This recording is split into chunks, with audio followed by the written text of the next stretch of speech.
Right now, there is a massive hurricane, Hurricane Milton, barreling down onto Florida. The eye has made contact with the shore. We are looking at insane videos coming out of Fox News and other outlets where you can see massive flooding in the storm surge already.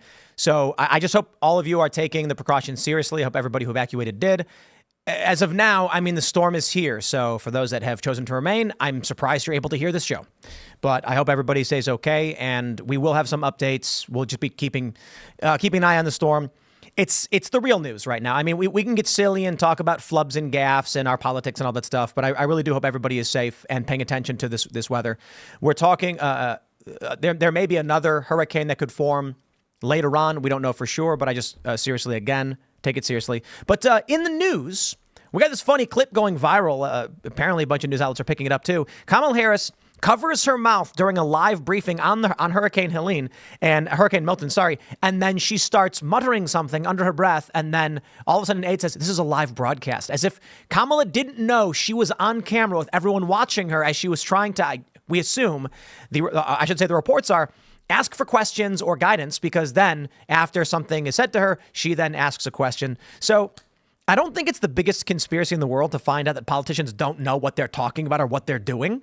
But it is funny that everyone's like, aha, we caught her. She's a phony. I got news for everybody. They're all phonies, okay, in some degree or another. But we'll talk about it.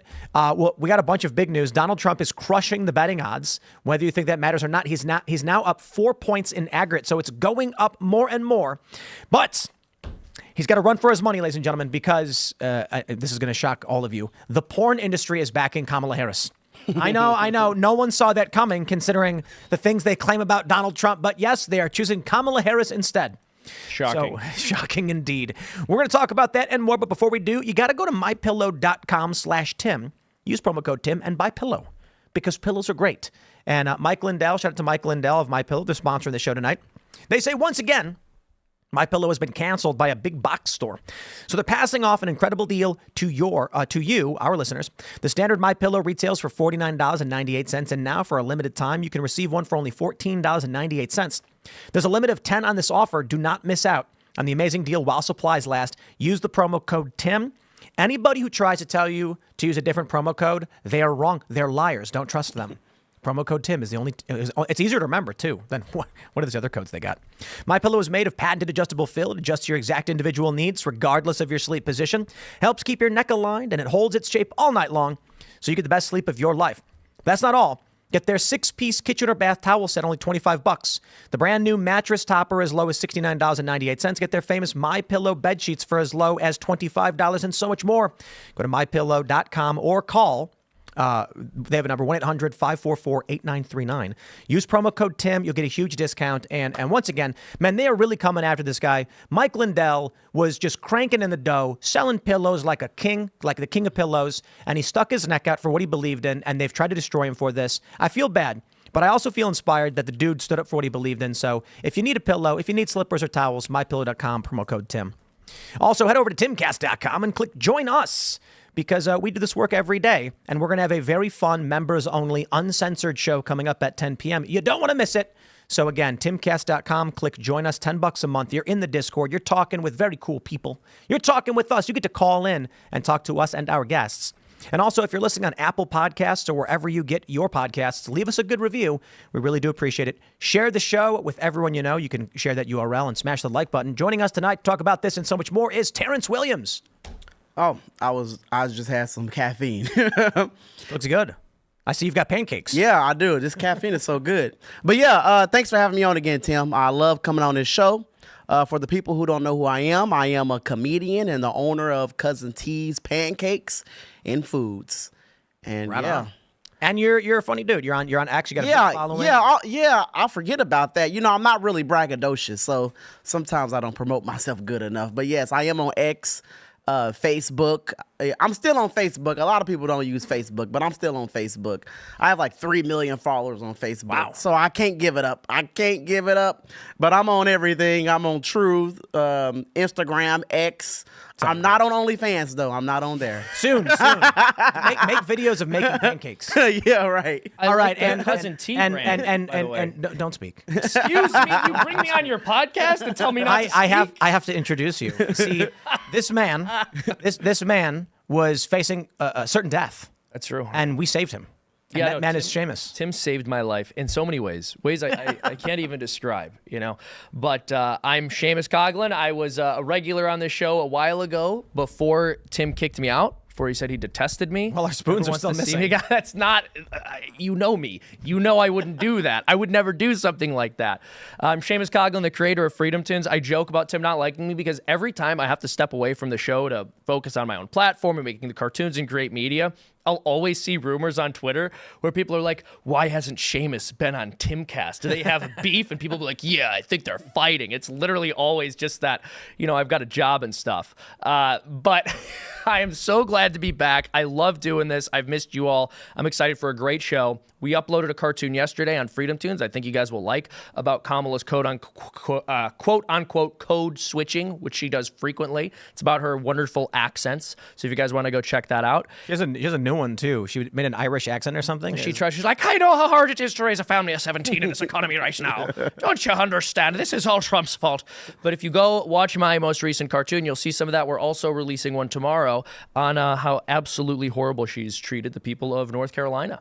Indeed. Elaad is hanging out. Hey, what's up, everybody? I am Elaad Eliyahu, a journalist here at Timcast. Seamus, it's nice to have you today. Looking forward to talking to you on the show. You obviously haven't spent any time with Seamus. If you're gonna say it's not. No, I'm just Thanks, kidding. I'm Hannah. really glad you're back. It's so fun to see you. I'm Hannah Claire Brimlow. You guys know I am on the show pretty regularly. Let's get started.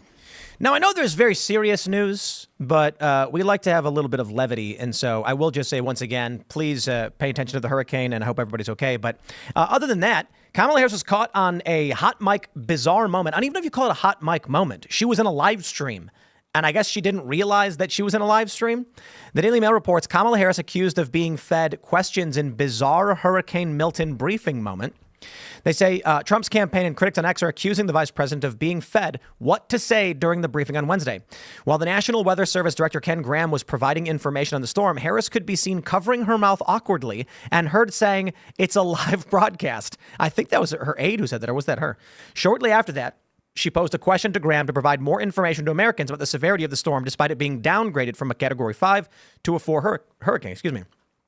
Quote, Kamala can be heard telling an aide who is feeding her questions that it's a live broadcast before immediately asking the question.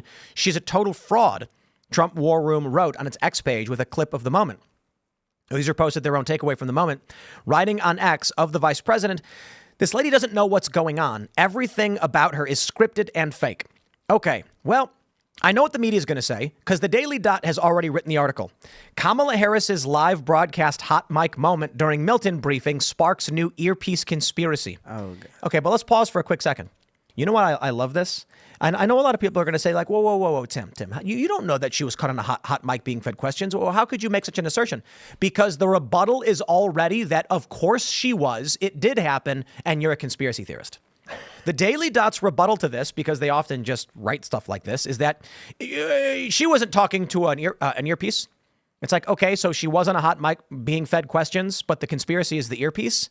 I talk about this all the time, my friends. They'll fact check something with something added to the story that isn't a part of it. Exactly. Did Kamala Harris have a hot mic moment on a live stream where it appeared she was fed questions? I say appeared because I'm being nice. The answer is yes. What they then do is, was she caught on a hot mic moment where it appeared she was being fed questions through an earpiece? False. They'll write the whole article up and then say, there's no evidence yet in earpiece. Well, and the worst part of it is they're expecting you to deny what you can actually see in the video. Covering your mouth and then saying something when you think you aren't being watched isn't normal behavior, right? So if she didn't have a earpiece or whatever it is they're alleging people are actually saying when they're not saying it, it doesn't negate the fact that that's a bizarre thing to do. Like, does she have multiple personality disorders? She's speaking to her own hand. If she's not being fed questions or she's not talking to somebody, I feel like through some the kind of easier earpiece. defense would have been like she had something in her teeth. She wanted to politely, like discreetly clear them. She was coughing, but instead they went for the like, you guys are crazy and you're turning this into something wild. Gentlemen, What? She could have just said that the report could have been like, of course she was being fed questions, but that's a bit of, you don't have to say it like that. Right. She's in a briefing. Her aide is providing her information and she's going to follow up with questions. The crazy thing about this is the attempt at rebutting it as though there's some weird conspiracy that happened. Guys, people, ladies, gentlemen, everybody listening at home. If you come to me and say, did you know that there was an aide working with Donald Trump who gave him questions before he went and did an interview or whatever? I'd be like, yes, I've met them. everybody has them.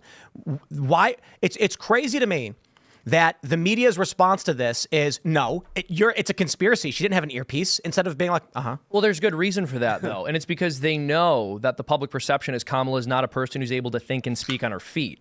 And so the idea that she's receiving information from an earpiece just validates that. Yep. Here I am somewhat defending Kamala Harris. Yeah, right? how dare you? I mean, like, she's got AIDS. She's in a briefing. She's not paying attention. She's campaigning. She's the vice president anyway. Why is she in these briefings? The president should be in these briefings. She's just trying to campaign. Right. I mean, the bar for her is incredibly low. I agree. I mean, we don't expect her to be able to think on her own. We expect her to be heavily supported by her staff. But I think that's one of the fears going into a potential Harris-Walz presidency. I mean, I don't know if you guys saw it, but she did that interview where she was asked, what, if anything, would you change about the Biden administration, about anything they've done? And she said, nothing comes to mind. Absolutely insane. Homie, what? The man did it. Absolutely insane. This morning, when I was going over her Colbert interview and her View statement, where she's asked on The View, what would you change? She's like, nothing comes to mind. I was like, please, Donald Trump, just put I'm Donald Trump and I approve this message and run it as an advertisement. Right. And the Trump War Room posted it. Literally her saying, there's nothing that comes to mind that I would change. And I was involved in all of the major decisions. I'm Donald Trump and I approve this message. It's brilliant. Also, it's interesting to me, though, because they've tried to play both sides of it. There have been plenty of moments where they've tried to act like she had absolutely no connection to the Biden administration. And there was even a fact check that came out. There was an article that was published by some left-wing rag where they were saying the new Republican strategy is going to be to associate Kamala Harris with Joe Biden as if she wasn't the president, his who vice president. Right. Yeah. I mean, it is also interesting, though, because there has been, it seems like, growing tension between Harris and Biden. Biden doesn't seem particularly supportive of her anymore. In fact, at times he seems a little barbed and catty. But now he's starting to say, well, Trump is spreading all this misinformation about the hurricane. He is starting to sort of give a line that would be more helpful to Harris's campaign while she flounders in this live media blitz or whatever she's doing. And then she's running as an underdog. Yeah, she's I know. killing me with that shit. We're the underdog.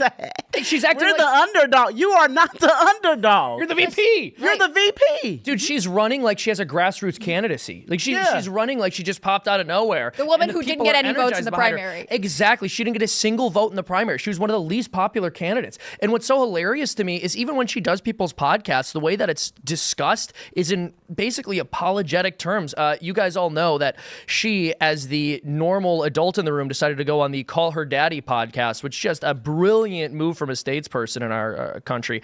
But at the beginning of that podcast, because I was curious to see how that went, I listened to the beginning.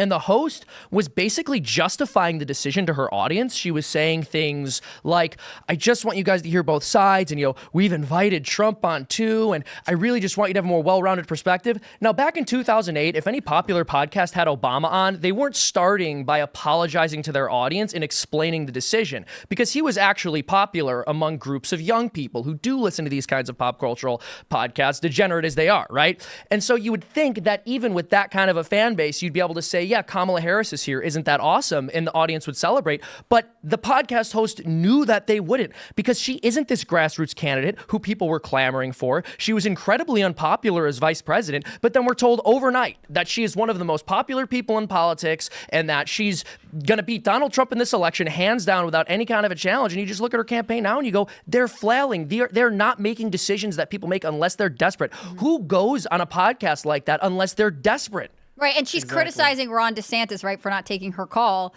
while he says, I talked to the president. I don't know why I would have to talk to her. She's making this about politics. That's a good point. She is really going into this defensive, this very defensive position, saying, these conservative Republicans are being nice to me. They're spreading misinformation. I'm here for the right reasons, when ultimately we know this is actually all an attempt to stay relevant, to maintain this idea that she's the vibes candidate, when the vibes in the country have really changed, right?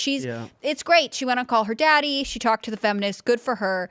What is she going to do about the people who are affected by the hurricane? And so far, we've heard she's good with sending money to Lebanon, and also she wants to stand by everything that the Biden administration did. Absolutely disgusting. But this shows that Kamala is not ready to be president. Yeah. She is not ready to run the country.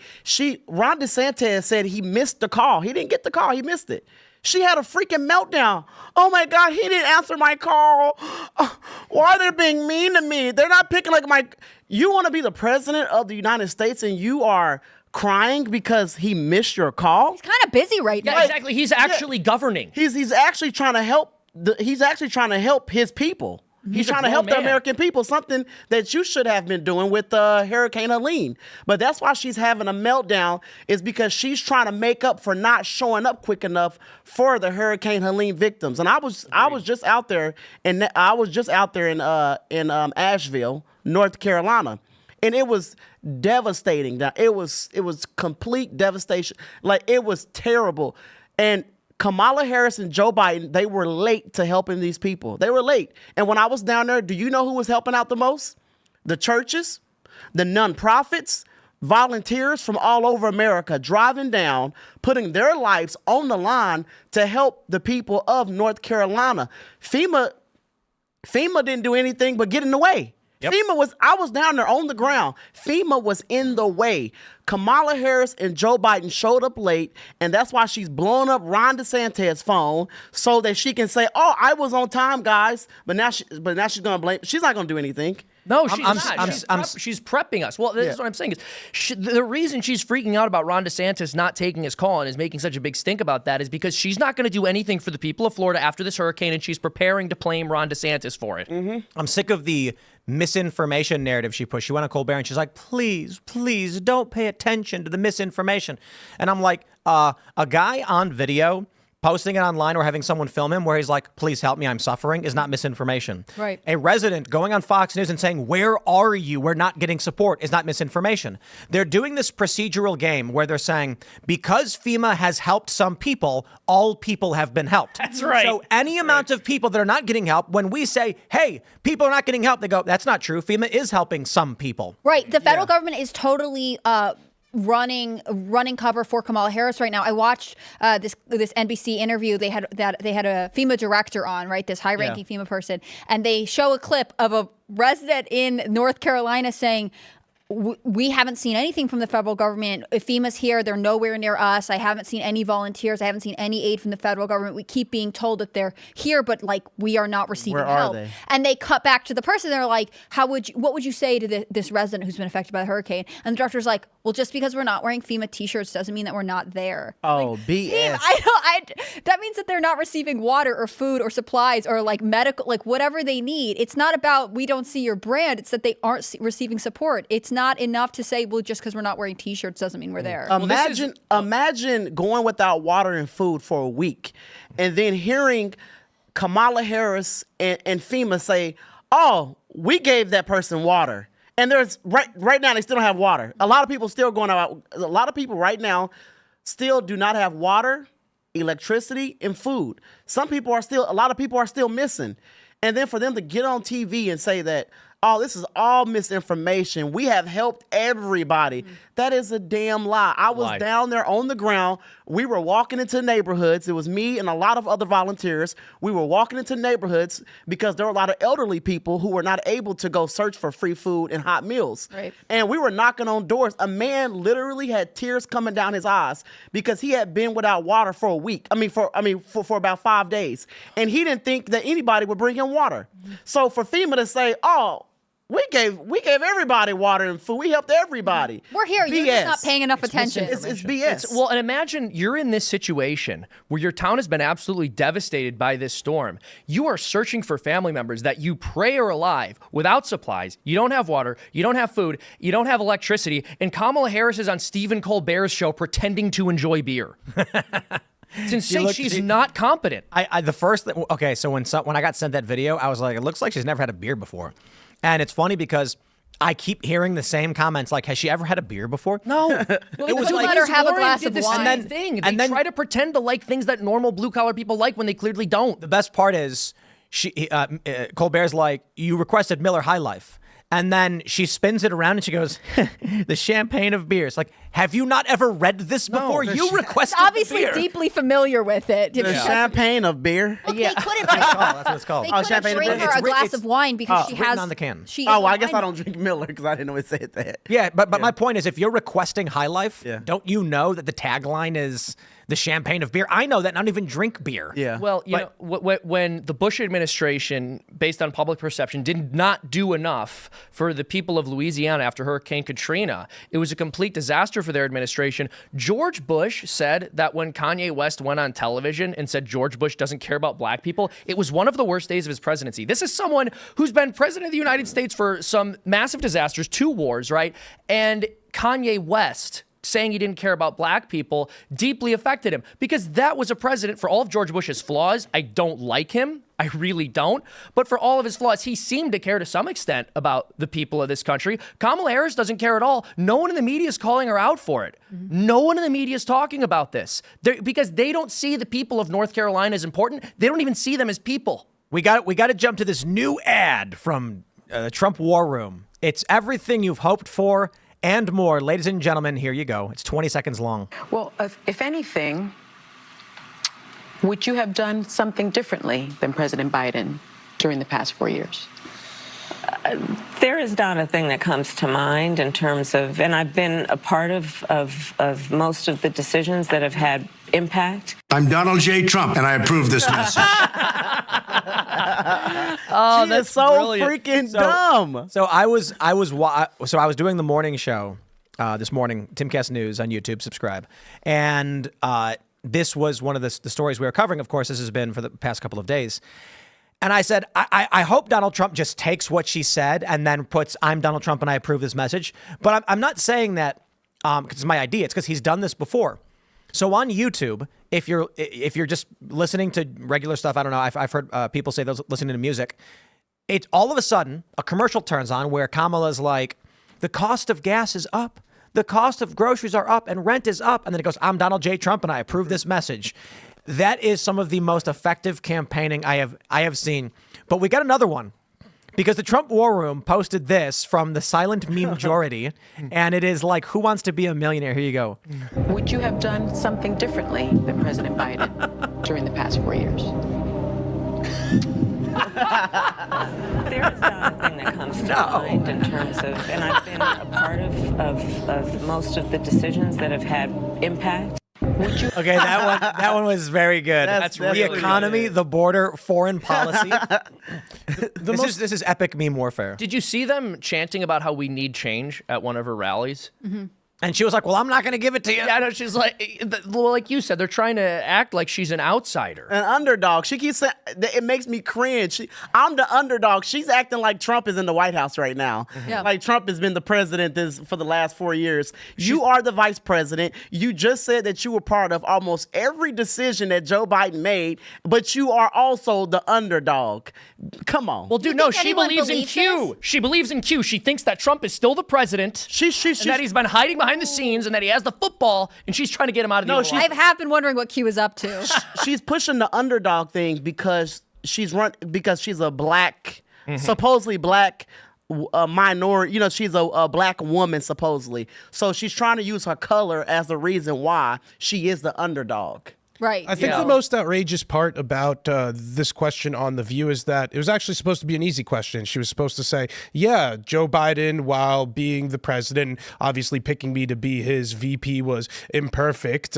For example, she could have used the Afghan withdrawal pullout, how we pulled out and had over a dozen of our soldiers killed there after the fact. Something about how the border crisis has been extremely exacerbated under her and the Joe Biden administration.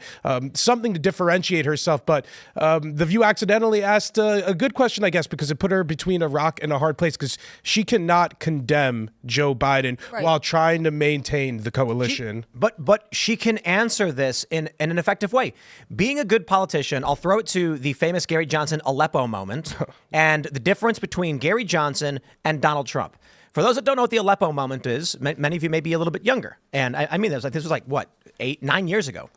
Gary Johnson, running for president, is asked, what would you do about Aleppo, which, of course, is a major city in Syria, which has been flattened. And he goes, and what is Aleppo?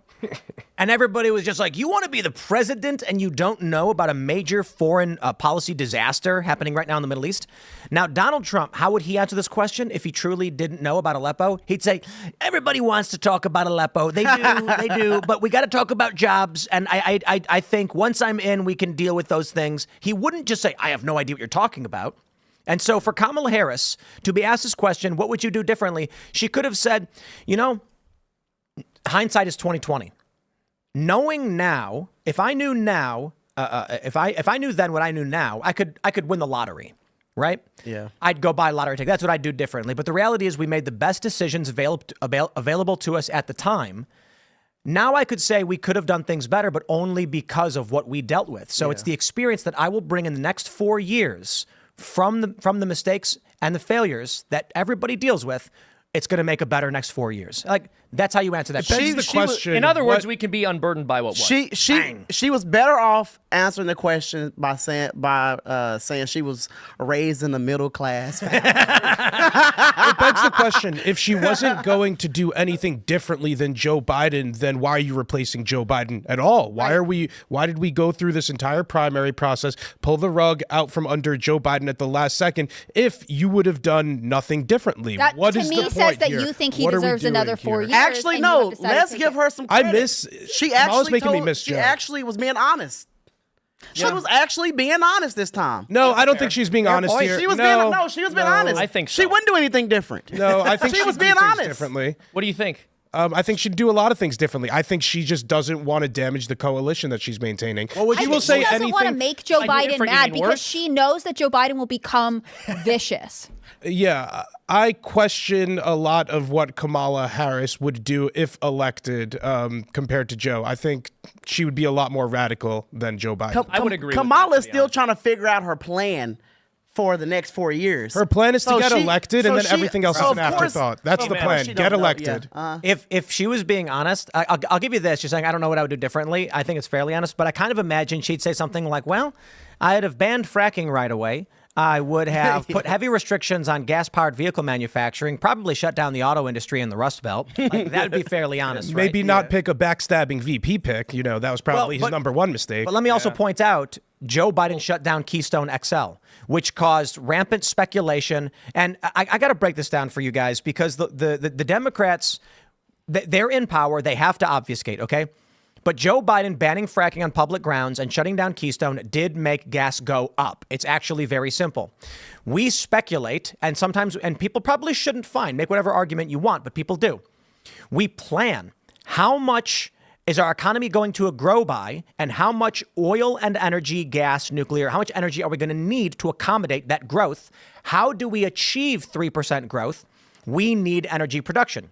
So when Joe Biden shuts down Keystone XL, which is a massive pipeline transporting tons of oil into the market, what happens then is the marketplace then says, we can now expect X amount negative percentage in the future, which means there will be less energy for use in expanding the economy. This means the demand on oil will go up and prices will go up.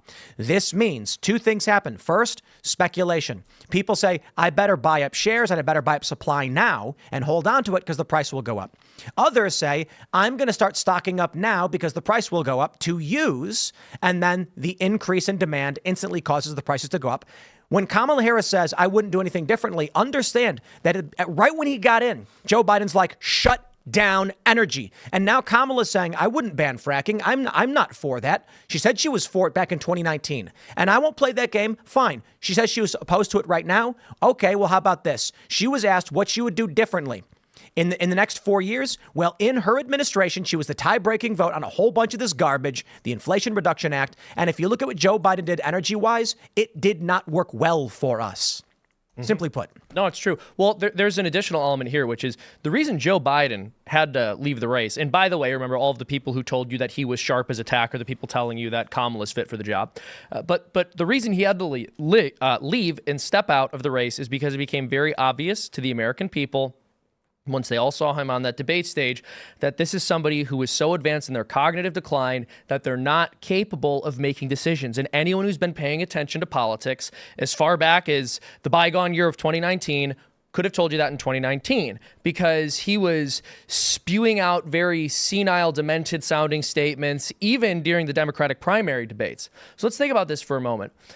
We finally admitted that for the past 4 or 5 years, this man has been too deep in his cognitive decline to really run the country. So who do we decide to replace him with? Someone he picked. Someone he picked when he was in cognitive decline.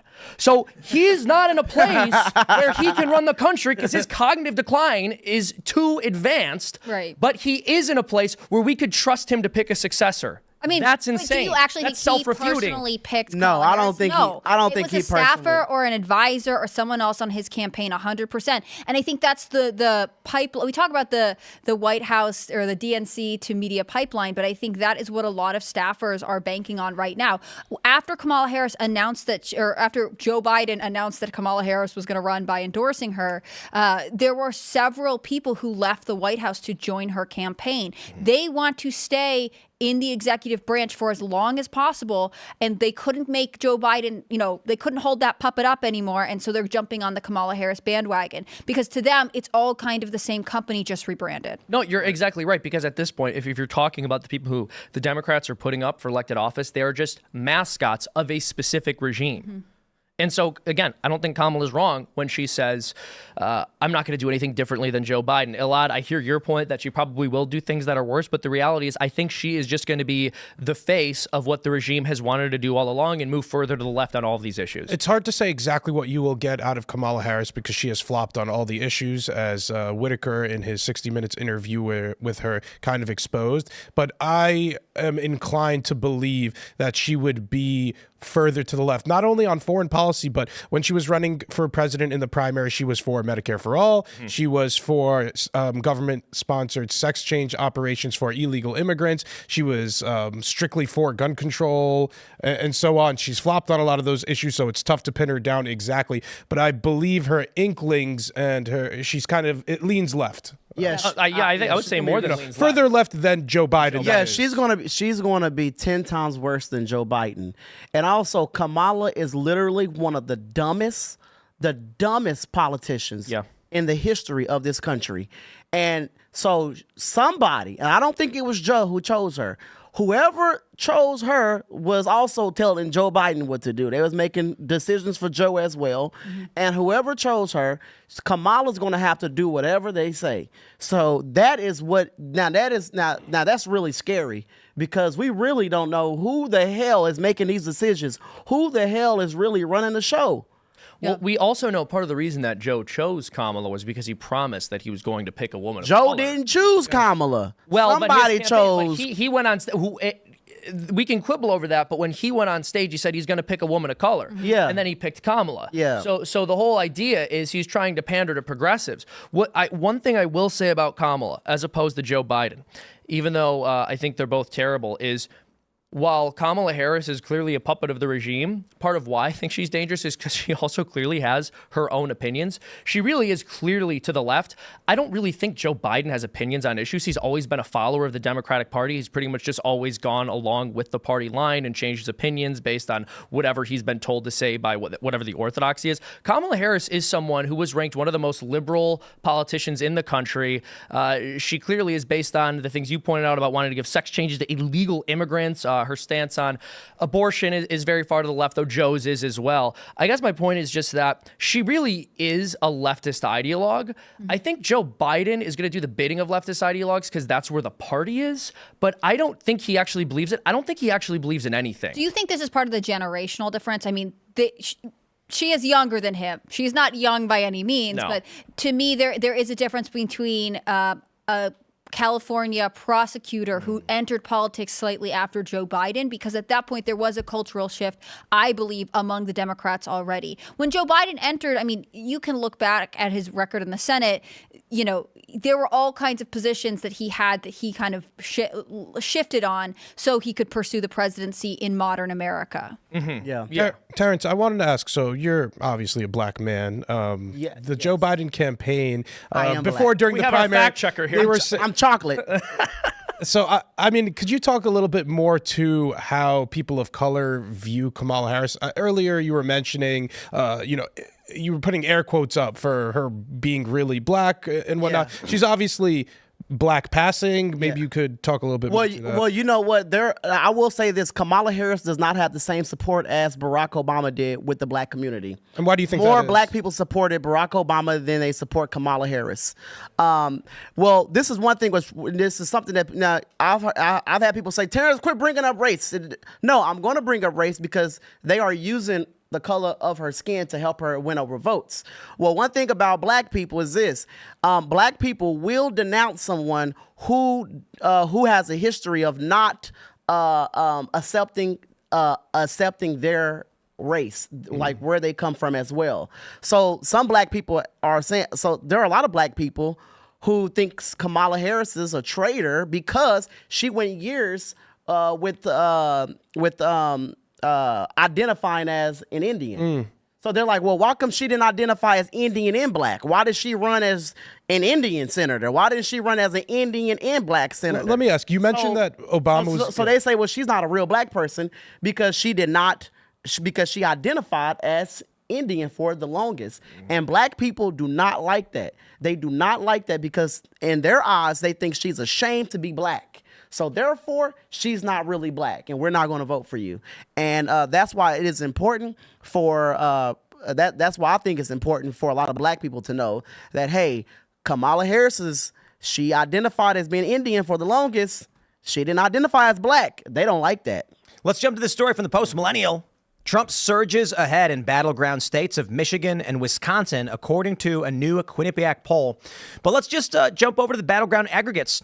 Donald Trump has improved by 0.2, and it's a pretty tight race, but battlegrounds are what matters. And for the longest time, Trump was at 0.1. He is now at 0.3. So I don't know how much that matters, but considering the bias, I think this heavily favors Donald Trump. The new poll from Quinnipiac, released Wednesday, shows Donald Trump gaining support and momentum in key battleground states of Pennsylvania, Michigan, and Wisconsin. Trump has surged in Michigan, is leading in Wisconsin, and slightly trails in Pennsylvania. Now, 2016, 2020, the battleground bias was 4 to 7 points. So we should assume that these polls are heavily biased in favor of Democrats, and you still need to make sure you're getting out there, you're voting, you're doing whatever it is you have to do. But take a look at the betting odds.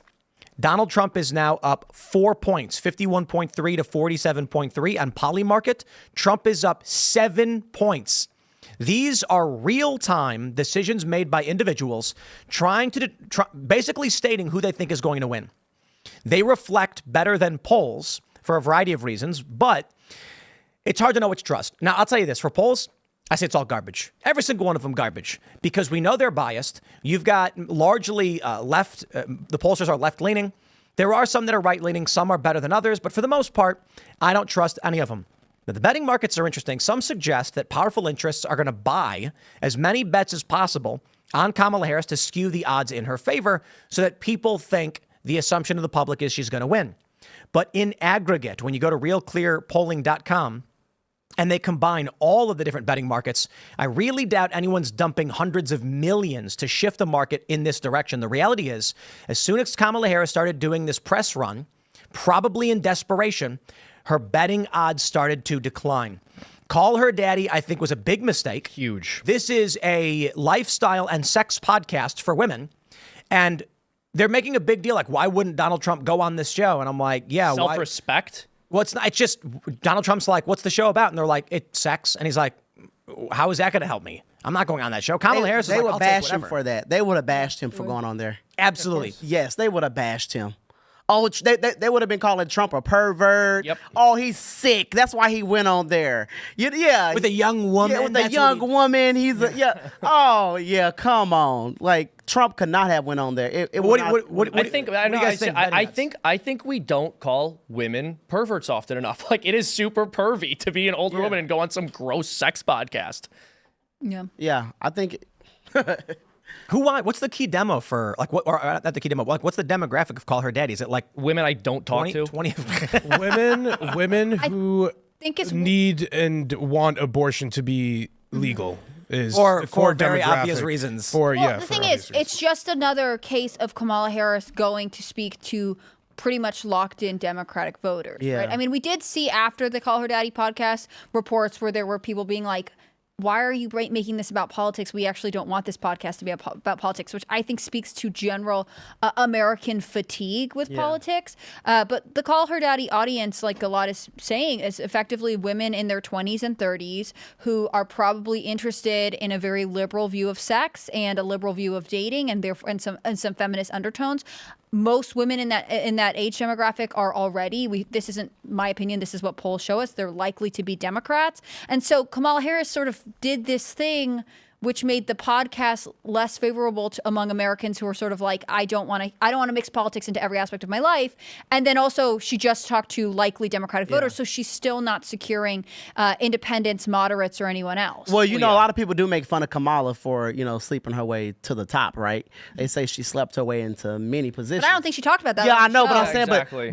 but hey, she probably was, that's probably why she went on. Kamala needed to be giving Alex Cooper the call her daddy advice on how to sleep your way to the top, because Cooper also followed a similar path. Not as effective. Anyone who finds that offensive, why? If you're all sex positive, what's wrong with saying that? Why is that offensive? But if Kamala was smart, she's on a sex podcast while people in North Carolina are begging for help. She should have canceled all her interviews and then on the ground, acting like she cares. Mm-hmm. That would have looked good. Acting like she cares. Yeah, acting like she decent. cares. Yeah, would have looked exactly. I think turnout among women in particular and young women is going to be key for a Kamala Harris win in an upcoming election, and that's why it makes sense for them to double down. I think voter outreach is nobody cares about reaching to the other side anymore. Kamala Harris is trying to focus on the black voters. She's trying to focus on anybody essentially who is not an old white male and drive up her numbers in the black community, among women, among the youth. Except in Arizona, Muslims. where she is specifically going out and trying to win the Mormon vote. Mormons are famously both white.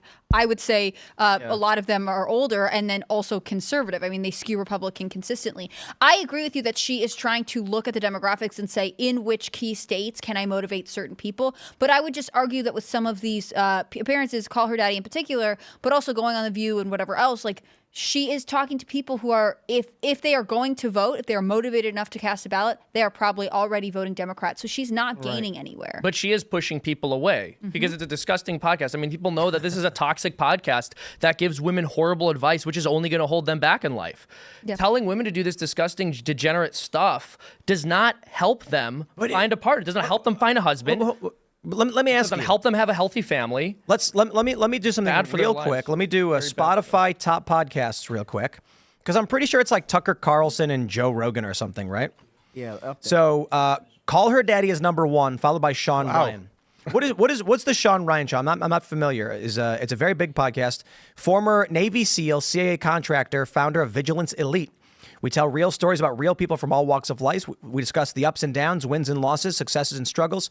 So the reason I bring that up is the number 1 show among women is Call Her Daddy. The number 1 show among men is Sean Ryan show. Why is it? And Joe Rogan and Tucker Carlson, not too far after. Candace Owens, number 6. Guys listen to shows like this. We are talking about politics. We are talking about policy. We are talking about voting, what this country is going to be. And women, and not all women, I'm not saying all women, but the most popular podcast for women with a female-dominated audience is Sexual Degeneracy. So as the woman expert here, let me speak over Hannah Claire about this. I believe the reason for that is because women are very interested in relationships, but in our disgusting backwards culture, people can only contextualize male-female relationships in the most degenerate, perverted sexual ways possible. Yeah. And so that's basically all that there is for women to hear any kind of exploration of male-female dynamics. I agree with you, and I actually think this speaks to why so many women are interested in true crime. True crime is the examination of some legal components, right? And it can be brutal, but it's also like, why did people in this social group act a certain way? Why was this person psychologically drawn to commit this kind of crime? It really is about the look at the human experience. And I think that is ultimately something women are appealed to. I mean, women are social, empathetic creatures. I don't think that's bad. But to Seamus's point, there are very few options in terms of like, what else can we look at? I know one of the fastest growing podcasts that I've listened to among women or had recommended to me is a show about gossip. And gossip is obviously stereotypically something women are interested, but it's really always stories about how people are interacting with each other. And I think these things are not necessarily bad. Women shouldn't be demonized for being interested in knowing how societies work. But I think it is sort of misguided. It's taking advantage of something. You know, girls will go to shows like Call Her Daddy because they're like, well, I want to be in a relationship or I want whatever. And the advice is not good, but no one is there to tell them like, hey, it depends on what you're looking for. If you want a very sex liberal, like feminist lifestyle, take this advice. But if it's Then not don't what want you're looking that, but- for, then maybe this is not the podcast. I don't think we need to overcomplicate things. It's really simple. Sex sells across media, and this is a form of it. It's not explicit. She doesn't release any videos or pictures, but she talks about the actions. And this is almost a female equivalent to porn. Women prefer romance novels, podcasts about sex. Men prefer the overt visuals about it. But it's a sort of equivalent to that. I also think Kamala's also one of the reasons Kamala is not likable, because she can't really talk about her personal life, right? She's married to Doug Emhoff, who's not deeply appealing. She who has sex with his nanny. Right, and he's got these kids, and like the first time around, they brought out the stepkids a lot. They're not really bringing them out like that, so she doesn't have this sort of personal story to sell to make women interested in her. But Kamala's also pushing the pro-choice thing, right? Mm-hmm. So she's going on a sex podcast, and her mind, she's thinking, okay, these women who watch this podcast, they're probably having reckless sex, and they're probably going to want abortions. So I'm going to go in here and I'm going to push that. Well, the thing is, too, it's disingenuous, too, because I'm sure Kamala Harris had many great call her daddy type stories to share on the podcast. She could have talked about her relationships in San Francisco with different people. She had a lot of juice to give, but she didn't give any of that. She gave BS political answers. Well, instead of going on the Call Her Daddy podcast and talking about Call Her Daddy stuff, she shamed away from that. Yeah. Can you imagine if Donald Trump went on the Whatever podcast? Because that's basically the equivalent. If Trump just went on I Whatever, disagree. he's like, you ran through No, 304. No, that's That is base. totally, yeah.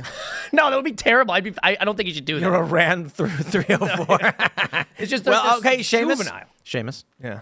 From the post-millennial, the porn industry backs Kamala with a new $100,000 ad campaign.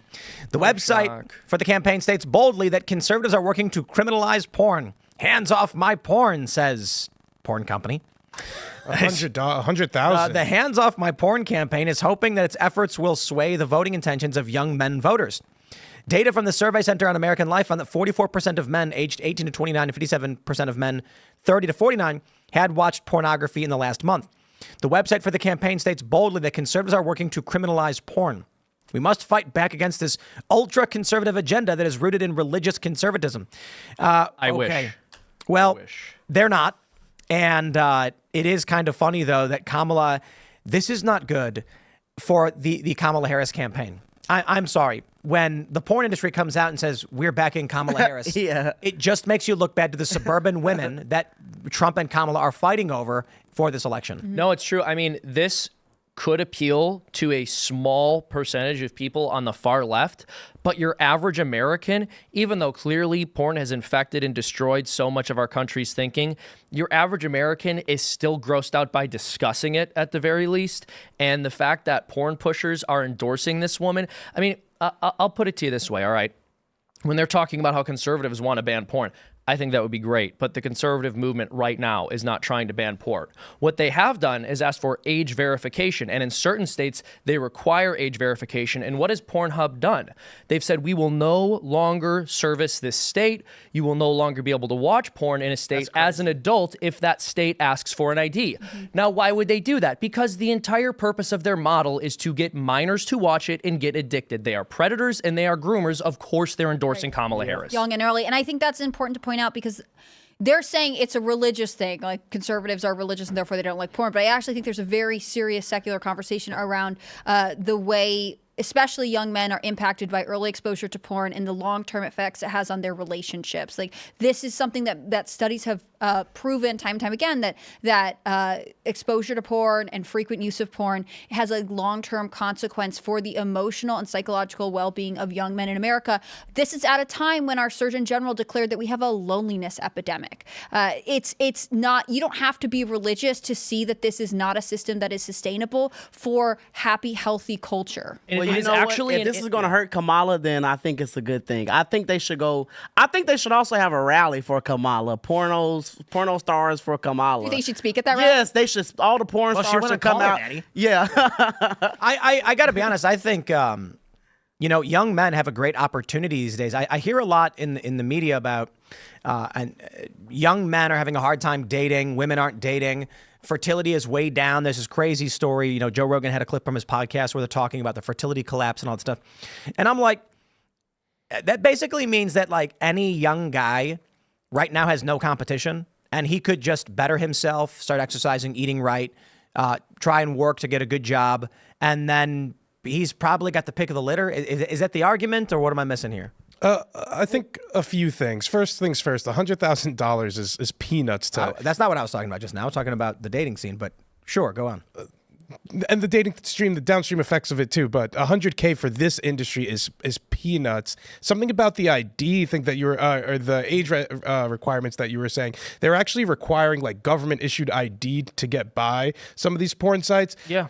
I don't, there are obviously issues with porn. I don't think we should be banning them. I think the issue here is the ubiquity of this stuff on all of our, in our lives, particularly on social media. And then for the hardcore stuff, the soft core stuff and the ubiquity of that on Twitter, Instagram, and social media, it's like almost like you can't miss it. And that downstream effect on dating, I think is huge and needs to be addressed, or we'll keep seeing issues with people dating. Yeah, so the age verification laws do require IDs, but I find it ironic that the opposition to that we hear from the porn industry is that that's a violation of a person's privacy when they are showing women's privates to millions and millions of people. They don't care about privacy. What they care about is getting minors addicted to pornography. So I wholeheartedly support the age verification laws, and I think these porn companies pulling out of states over it is very telling about what their MO is. The technology mixing in with porn is what I think is influencing our society faster than we could sort of legislate this, because when we were children, the only way to access this type of material was sort of at a gas station behind a curtain with a magazine or anything. We didn't have easy access to the internet or websites like these or even social media. This wasn't that prolific on social media too. So I don't know how I feel about an outright ban across the board and the downstream effects of that, but the ubiquity here is something to be concerned about too. And how I feel like the everyday woman, I feel like but you're feels compelled to referencing these like curtains, right? Like this was true of like video stores that have a back room, and you had even to be gas stations. You had to be a certain age to go in. So in some ways, to me, adding this kind of curtain to porn site is the same thing. Like it's the bare minimum to make sure that minors are not gaining access to something. And I think this idea that it's a privacy issue is so weird. I think it was Louisiana. Louisiana already had a way to have a virtual driver's license, like an uploaded copy. And so for a while, Pornhub was still operating there, despite the fact that they passed an age requirement, because they were like, well, this one argument that we have that you're going to have to like submit your government ID to the internet, and that could be a privacy thing, didn't matter. It already existed. It should be a national thing, though, right? I mean, I like when things are legislated at the state level. I think that's important for the sovereignty of the states. But I agree with you. I think it should be common everywhere. To protect children, to combat sex trafficking, they should probably make it a national thing. National. Because it is to protect the children. Yeah, I mean, look, I just want to mention this because obviously I'm very open about the fact that I'm Catholic, but I think it's actually, I think it's really insulting to non-religious people to suggest that this is something only religious people want. Mm-hmm. There are plenty of non-religious people, I would even say most of them in this country, who would say kids shouldn't be watching this stuff. There needs to be something in place to prevent that. Mm-hmm. But it just speaks to the fact that our culture has changed a lot on this issue. And I think similarly to the Call Her Daddy podcast, like our attitudes towards sex are very rapidly evolving. And in some ways, I think there are some things that are happening where culture is looking around and being misled. This is not this like fun liberation period that they said it would be. This is actually very dark, and it's leading us to sad consequences. And you know what? The economy is doing so bad. There are a lot of people who want to get into porn because they are struggling. Mm-hmm. They can't afford to buy eggs. They can't afford to buy groceries. They can't pay their rent, their mortgage, because of this terrible economy. I've seen people on the internet talk about they are really considering doing porn because this economy is so bad. So Kamala is probably the reason why people are starting to do more porn. But that's a lie. It's not worth it. But it's a lie. That you make money? That you make money. It's not true. It's like all industries, people look at, I get this all the time too. People are like, oh, wow, YouTube, you get so much money, when you make YouTube videos. And then they're like, I've been doing YouTube videos for 3 months and I have 10 views per video. I can't make any money. And it's like, not everybody does. Most people don't.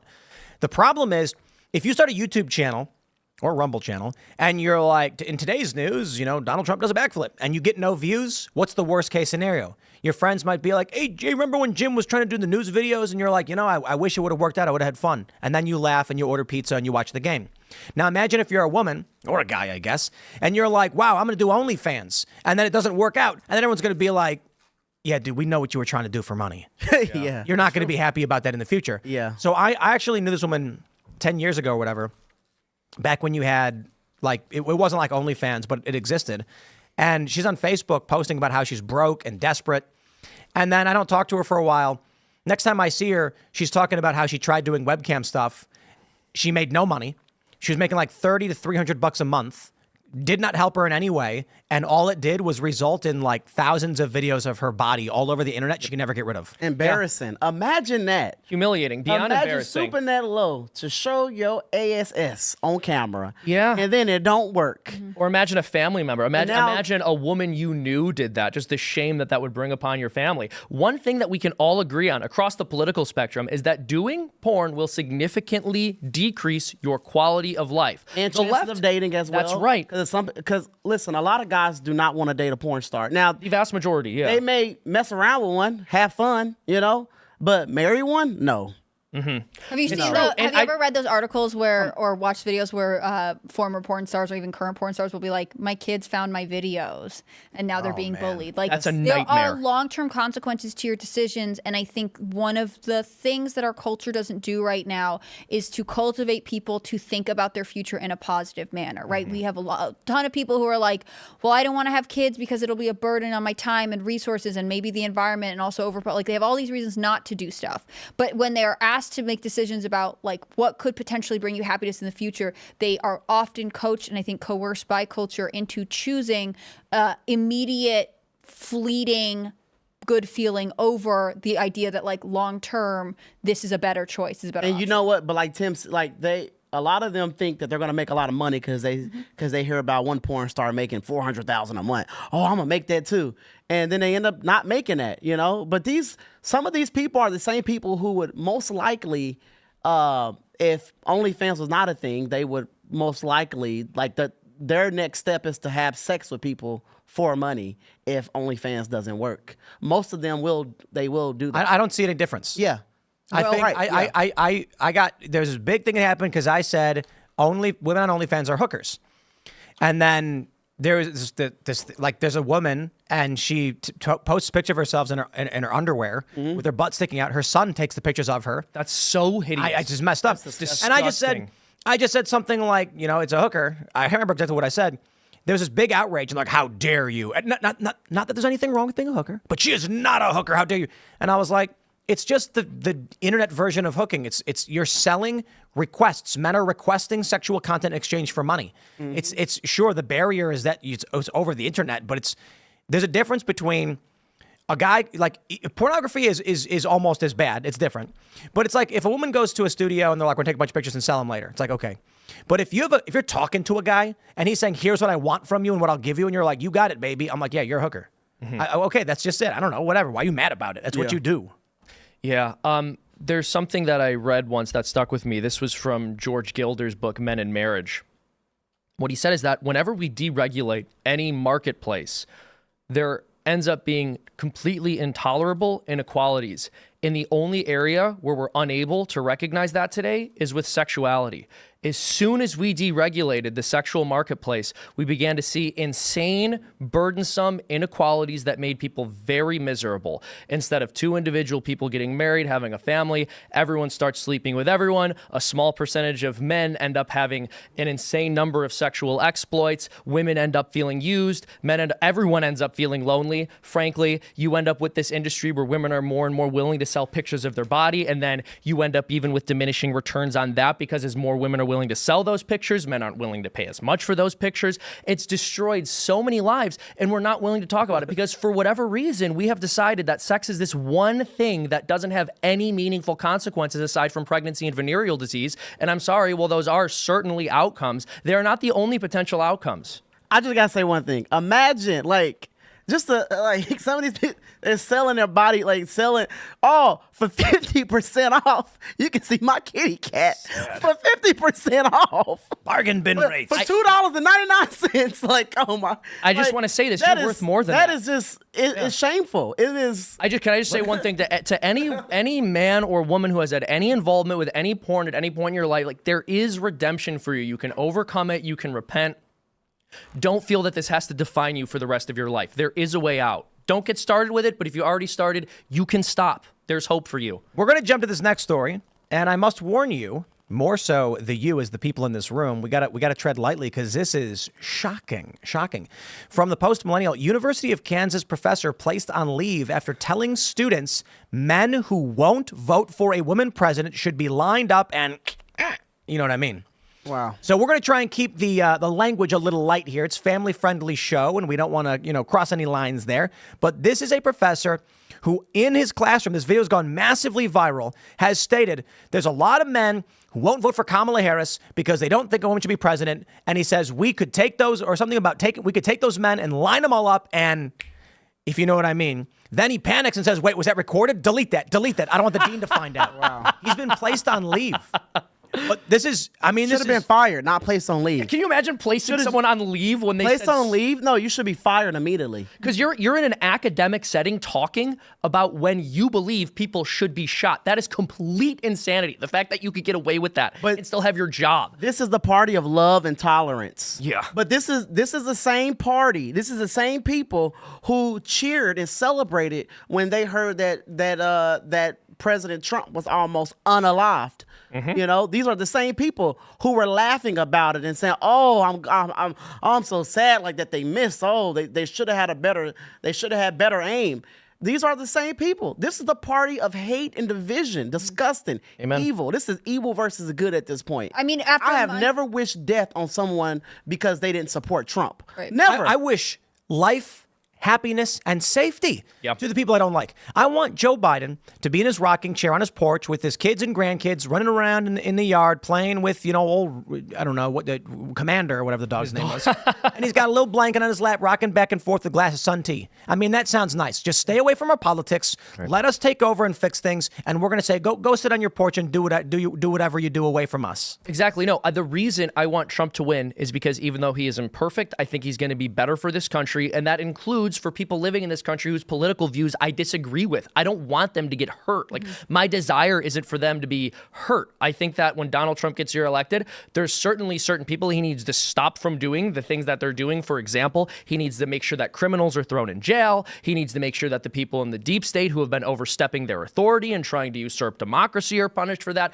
But I don't want my enemies to be subject to violence because of their political views. Well, we've been saying for a long time the interest in violence, the violent political rhetoric has been one-sided. It's really been coming from progressives in obviously progressives in the media and in other institutions, and this includes academia.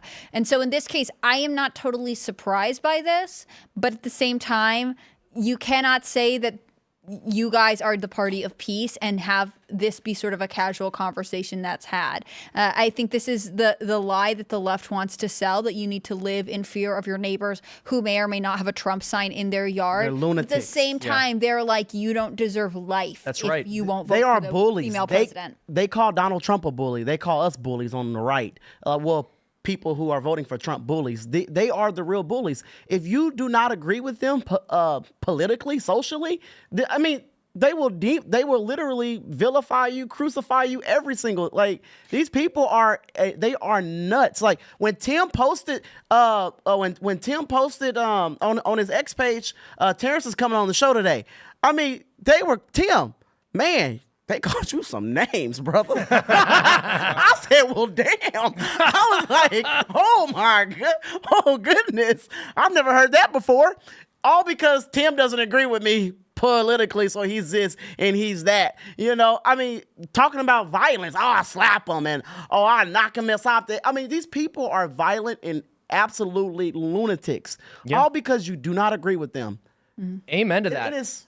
it is insane, but they are not the party of love and tolerance. Not even close. I mean, they have two rhetorical moods, right? They have two ways that they express themselves. They'll say, we hate conservatives. They'll say things like this, where they actually call for violence against conservatives. They'll say it's okay for our political movement to burn down cities. They'll say we wish violence on you and your family. And then their other rhetorical mood is, what do you want a gun for, you lunatic? It's America in 2024. Why do you feel a need to protect your family? What, are you crazy? But then when Kamala says, well, of course I had a gun. I was a prosecutor for many years. So like, see, that makes sense. Of course she gets a gun.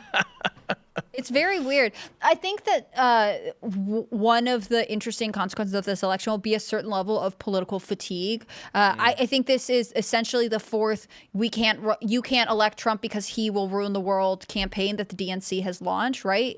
It was Clinton, two different Biden ones, and now Kamala Harris. And I think Americans are tired of hearing Orange Man bad. They don't really believe it. I was listening to this leftist news analyst today who was saying, Jack Smith is doing all this stuff with January 6th, but really he should have brought this case a long time ago. January 6th is not an issue that's swaying anyone's opinion during this election cycle, during October, before the election, because everyone's tired of it. It's been mass hysteria from essentially DNC, but definitely the Biden-Harris administration for at least for the past 4 years. The news media was crazy during Trump's turn. I mean, there is only a certain amount of interest that people have, and so when they start to hear things like this professor's statements, they're like, I want off this roller coaster. Even if they don't like Donald Trump, I think there are enough Americans who look at it and go, this is getting crazy and this is not what I want. Mm-hmm. That it is sort of for me, it's sort of a white pill, right? Like the fact that we could maybe have a time where politics don't dominate every conversation. Because you remind me of something earlier. I think it was from the Wall Street Journal, but there was an article out about the study on how many, about the rise in the number of adult children who do not speak to their parents. And this is becoming an increasingly common phenomenon. And I think we all anecdotally know someone who has a family member who doesn't speak to them because of politics. It could be other stuff, right? But largely, I would say that this happens because of the political division in America. And it doesn't make people happier. In fact, it makes it's worse for everyone. Yeah. But you know what? I do believe a lot of people are not falling for the orange man bad anymore. I agree with you. Because a lot of people are realizing they said that in 2015 and it didn't happen. Yep. Like that talk it's not working. And that's why Kamala and the Democrats are begging for black people to vote for them. That's why they're still trying to, that's why they're still pushing the whole fear-mongering tactics, because it's really, and it's not working, and they're trying to make it work. Mm-hmm. But that's why she is struggling with black people, and that's why she is struggling with women, because the orange man bad is not working. There are people now who necessarily do not care for Donald Trump, but they care more about feeding their children. They care more about being able to pay their rent on time. People don't want to lose their house. Mm-hmm. People do not want to lose their jobs. People are going to vote for I've heard people say, I'm going to hold my nose and vote for Trump. You know why? Because they care more about their livelihood than a freaking woman being in office. Right. And that is what matters. Your feelings do not matter. And to the left, that's fascism, by the way, right? The way the left defines fascism is you putting your family's well-being over our theoretical desires. That is literally, if you look at the way they refer to fascism almost any time they talk about it in media, that's almost always what they're saying. These Trump supporters want him to be elected because they want to get rid of illegals. That's fascism. That's not fascism. That's saying that my priority is ensuring that my family's fed, and this administration isn't doing a good job of doing that, and now they're giving resources to people who broke our laws to come here. On top of that, one thing the Biden administration and the Harris campaign has been doing repeatedly, and I think you're both correct to say people are over orange man bad, is they've been alleging he's going to be a fascist, he's going to be the next Hitler. He had 4 years to be Hitler. He didn't do it. He didn't become Hitler in the 4 years that he had. But just notice this. They're not running on what happened when he was in office, because they know they'll lose if they do that. They're not pointing to what the country looked like when he was in office. And it's in part because they know the only low points of his administration were things they supported. Right. The COVID lockdowns and the BLM riots. Right. So all they can do is talk about, well, our record's bad, so we can't talk about our record. His record's good, so we can't talk about his record. Let's just make up fairy tales about what might happen if he gets elected. It's going to be a Handmaid's Tale. Right. He's like Voldemort. Like, let's point to books that are in the pop cultural zeitgeist right now and say it's going to be like that, or call him Hitler, and that's it. Right. For the fourth time, they are running on the future threat of what Trump will do, which is fascinating because he is a previously elected president. He served 4 years. He's proven what kind of administration he would have. I don't care if you can look back at Trump's administration and say, oh, well, he shouldn't have done this, or he could have done more here, or whatever. Like that's totally legitimate. But to continue to run on if he is allowed in the White House, the world will fall apart is ridiculous. And I think that there is this, they don't know what else to do. And in part, it's because their candidates are weak. Their candidates themselves do not have a personality or charisma or policies to counter what Trump is offering. And so they just go with, well, he's the bad guy and we're the good guys. They have to do that because a lot of people know. The one thing that they're not saying is, I haven't heard one Democrat say Trump is going to ruin the economy. They're not saying that. They're saying, they're saying Trump is going to take your rights away. Trump is going to start a war. But they're not saying he's going to ruin the economy. Because a lot of people know that if Trump wins, that the economy is going to be booming and bucking. And a lot of people want to be entrepreneurs. They want to start businesses. And they know the perfect person. They know that Trump is the perfect president. They know that if he becomes president, that they have a better chance at having a successful business under Donald Trump, under a businessman. So that's why they're pushing the whole, he's going to take your, okay, you might make some money. You might make a lot of money, but he's going to take your rights away. Right. But people right now, the economy is too important. Like the economy is what will decide the election for a lot of people because they have been through almost 4 years of Biden-Harris, and they went through 4 years of Trump, and they know the difference. I mean, it was one of the best moments of Trump's appearance on Theo Von's podcast when Trump is talking about, like, during my economy, everyone was happy. And Theo Von goes, yeah, my cousin bought a boat. Like, there were so many Americans who look back at that time and were like, oh, I went on vacation more. I didn't pay more every time I went to the grocery store. Can we just imagine, like, if there was an honest trailers of Democrats' 2024 agenda, and it's like, well, if you vote for Trump, the economy is going to get a lot better. Right. You know, a lot of money, and the border will be more secure, so probably a lot less death. But you can't do drugs. You're not going to be able to have rampant, weird porn videos playing up all over everywhere. And right. They won't show genderqueer to kids. Trump wants to ban genderqueer from schools. It is funny, though, because it's like, no matter how many times I know some people in my life that are Democrats, left-leaning, and they're like, yeah, well, they're banning books. And I'll be like, here's the book they're banning. And they'll go, yeah, well, I don't want them in charge of who's banning books. And I'm like, look, man, are you just saying that because you want to argue? Because I'm really just saying I don't want these graphic books for kids. You know what I mean? Like, we don't put those in schools. It's just a weird reality where when you look at what the Democrats are actually offering, if you're someone who pays attention to the news, you know that Trump is offering peace agreements and peace accords with other countries. He's offering de-escalation of war and conflict. He's offering other countries to pay their fair share when it comes to national defense. He's offering a secure border, manufacturing, return to the United States, a better economy in general. Democrats over the past 3.5 years have given us nothing. Escalation of war, an open border, loss of manufacturing and jobs, though they say it is UAW begs to differ, and the auto workers beg to differ. So it's certainly in key areas. They say crime is actually down. Then the National Crime Victimization Survey says, actually, no, crime is way up. If you actually know what's going on, and you look at what their plans actually are, it's more illegal immigrants in your neighborhoods, kids reading graphic adult novels in schools, children getting sex changes, a bad economy where wages are not going up fast enough with comparable to the rate of inflation.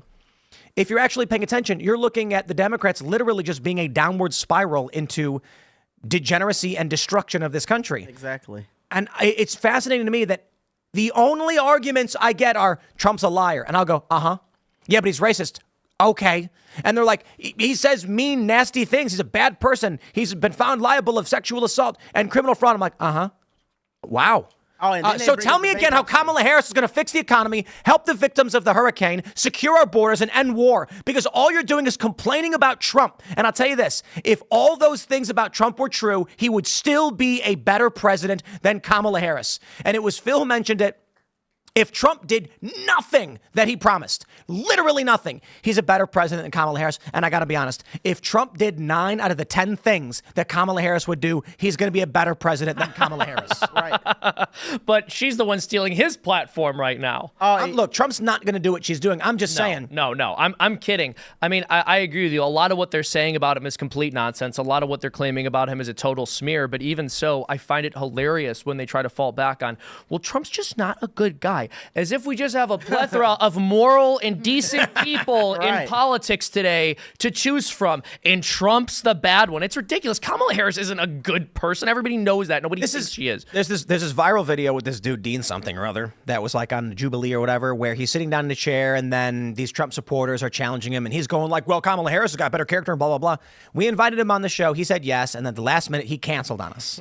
So like he was supposed to be here on Friday and he's like, oh, I can't do it. You know why? Because as soon as he started talking to people, they were like, ooh, you're going to go with Tim Pool? You are going to get obliterated. You know why? Because the whole shtick that they have is Kamala Harris, she's got more character than Donald Trump. Donald Trump's been accused of and found liable of sexual assault. That was literally his shtick. And my response is, wow, how does that end the war in Ukraine? Right. I don't care. Like you come to me and you say, as a man, we are trying to solve the world's problems, secure it for those who will come after us, for our families, for our friends.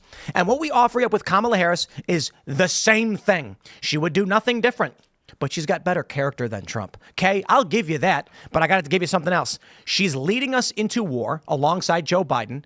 We've got the black community in Chicago literally saying, and I quote, we are being replaced. Now, how about that? That's crazy. So you tell me all day and night that Trump's a nasty guy. And you know what? I agree with you to a certain degree. Certainly. Yeah, wow. Doesn't change the fact that policy-wise, he's going to do the right thing.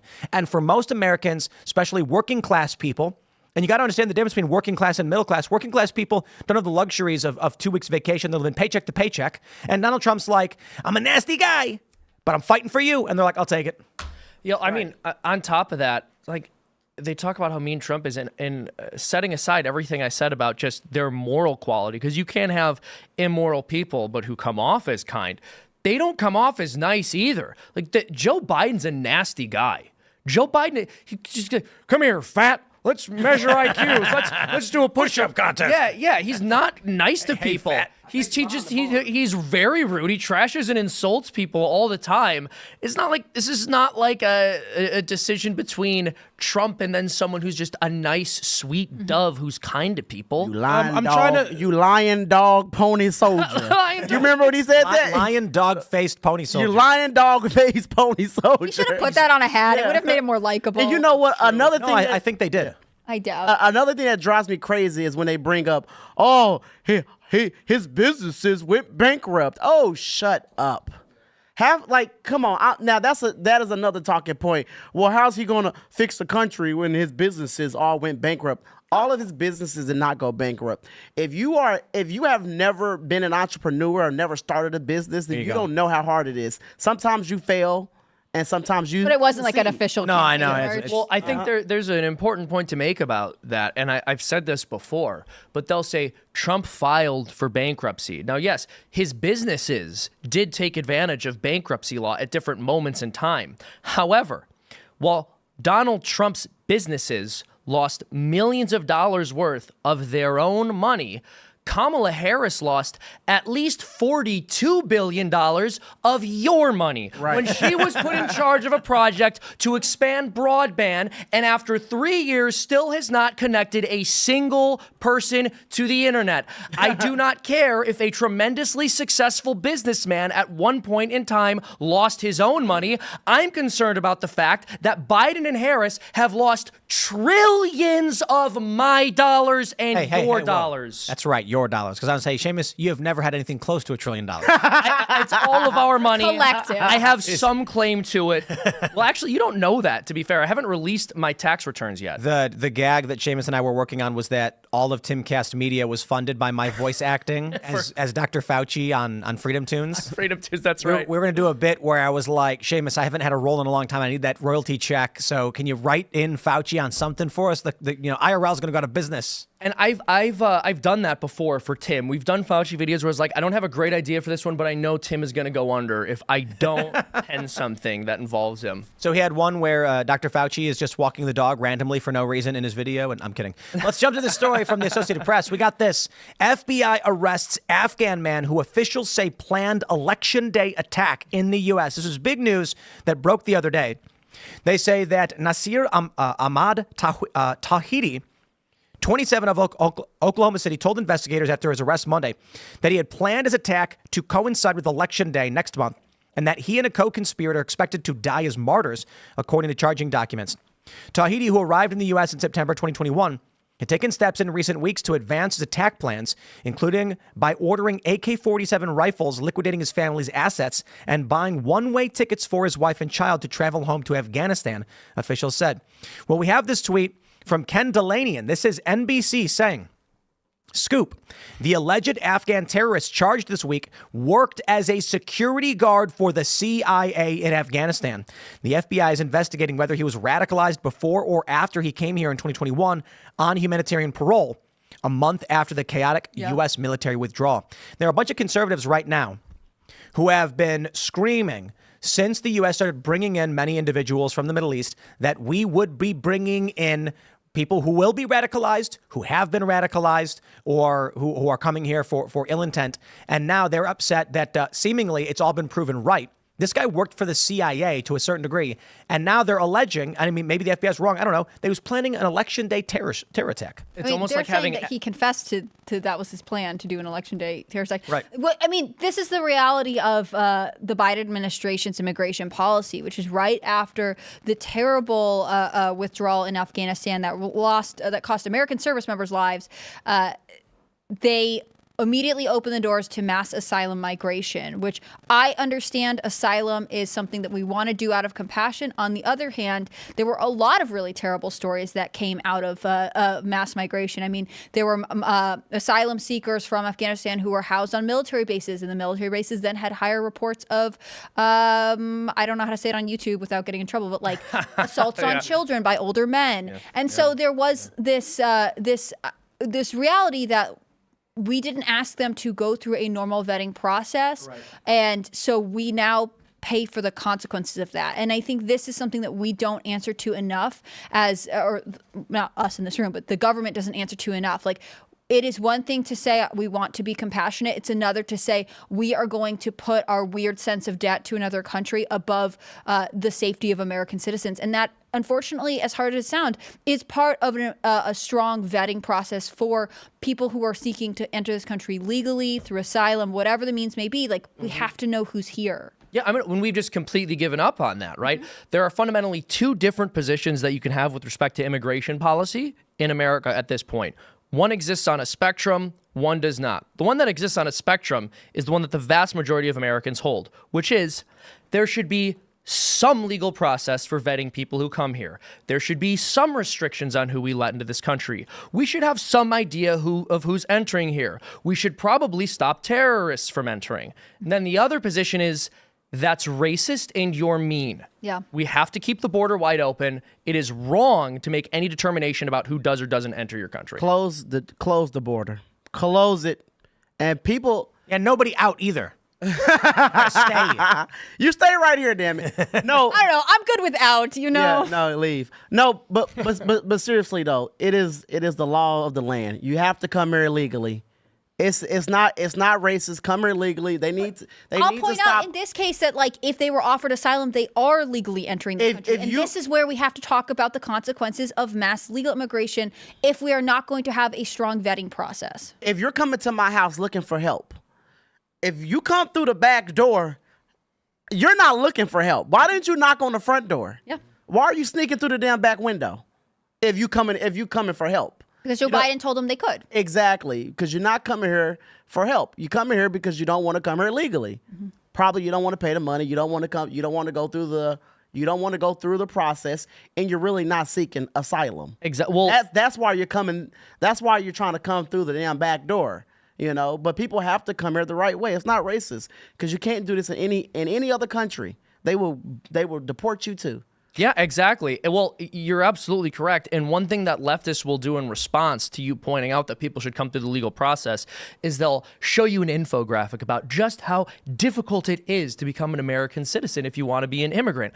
All right. Well, excuse me, but I happen to believe that to have the eternal right for all of your descendants to be citizens of the wealthiest, most prosperous, most free country on the planet, you probably should have to jump through a few hoops because we want to vet for people who love this country and will work for it rather than breaking its laws. Like, why is it the worst thing in the world to have a difficult process for people to enter this country? And also, don't we want to vet people who love this country? And how do you demonstrate love? By working for something, by sacrificing for something. And all kinds of countries have strict immigration laws, right? Like there are Asian countries, there are European countries that have language requirements. They have all kinds of things that you have to meet that the American system doesn't. I think one of the realities that they don't really want to talk about is the fact that, like, yes, restricting illegal immigration is incredibly important, but you also have to close these loopholes that governments take advantage of to continue to bring in people to the country without thinking about what the impacts on the country are. I mean, I'm not trying to bring up all of the dogs in Ohio, but when they talk about the Haitian migration to Springfield, Ohio, the first response to the mainstream media is like, well, they have temporary protected status, so it's okay, they're here legally. Well, should they actually have been given temporary protective status, or is this a loophole that the Biden-Harris administration exploited and let people go into a community that is now struggling with increased violence, longer hospital wait times, more crowded schools? Again, like, migration is something that we will always have a long kind of changing conversation on, but I think ultimately the priority should always be the American citizens. And in this case, just like when they withdrew from Afghanistan, the asylum seekers that were brought here were prioritized over the American citizens. I love it when they argue, oh, no, they aren't illegal immigrants. They're people who just came here illegally, and now we've given them legal status. Therefore, no longer illegal. The thing about this story is that I struggle with it so hard because I want to compliment the FBI and CIA and be like, oh yeah, you guys are really doing a great job keeping us safe, because guess what? I really do believe that. I think there are hard-working men and women who are patriotic at the FBI and CIA. So when I saw this story yesterday, I was like, F yeah, credibility for the FBI going up even more. But then when you see the follow-up tweets or stories to this where it's always just like, oh yeah, and actually there were other informants that were involved, or oh, this was a former employee of the three-letter agency, it's just like, guys, you're killing the credibility. Like, we don't have the full story of this. We're unlikely to ever get the full story of what's going down here. But like, we're seeing so many of these Middle Eastern people here arrested by the CIA and FBI, and then it turns out there's something fishy going on. Maybe the kosher stories just aren't getting out to us, but I don't know. And maybe it could have been somebody who was bad. I think this also speaks to how even when we work hard to try to work with people and foreigners to come to our country for a better life, they struggle to assimilate and they seek vengeance on our people here for one reason or another, and struggle to get along and assimilate into our culture. And it's tragic. Yeah, I mean, you make a good point about the fact that people will enter illegally and then they'll receive some kind of temporary protection status. And I just had to laugh. You know, Trump said, and I believe it was either Trump or Vance who said that they would deport the migrants who were placed in Ohio, and people were saying, they're legal immigrants, they're legal immigrants.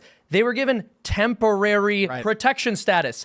Temporary. That's not permanent. That temporary doesn't mean you get to live here forever, no questions asked, and we have no legal right to send you back. That's not what temporary means. Temporary means for a limited period of time. But the left is very bad at understanding chronological time as a concept. Like, they think that we are accountable for things that any white person 400 or 500 years ago did, even if we're not descended from those specific people. Oh, that makes me Seamus, I really 700 get years nauseous ago, one of your ancestors cracked one of my ancestors over the head with a shillelagh, and how dare you? I deserve your coat. You got to give Shouldn't have me. been messing around. you know what? It's only fair to give him reparations. Actually, as I'm actually part British, I assume it was my ancestor who cracked your ancestor over the head with a stick. Well, no, but it's true. I mean, if you want to go back and forth, we can all find ways that some of our ancestors hurt our other ancestors.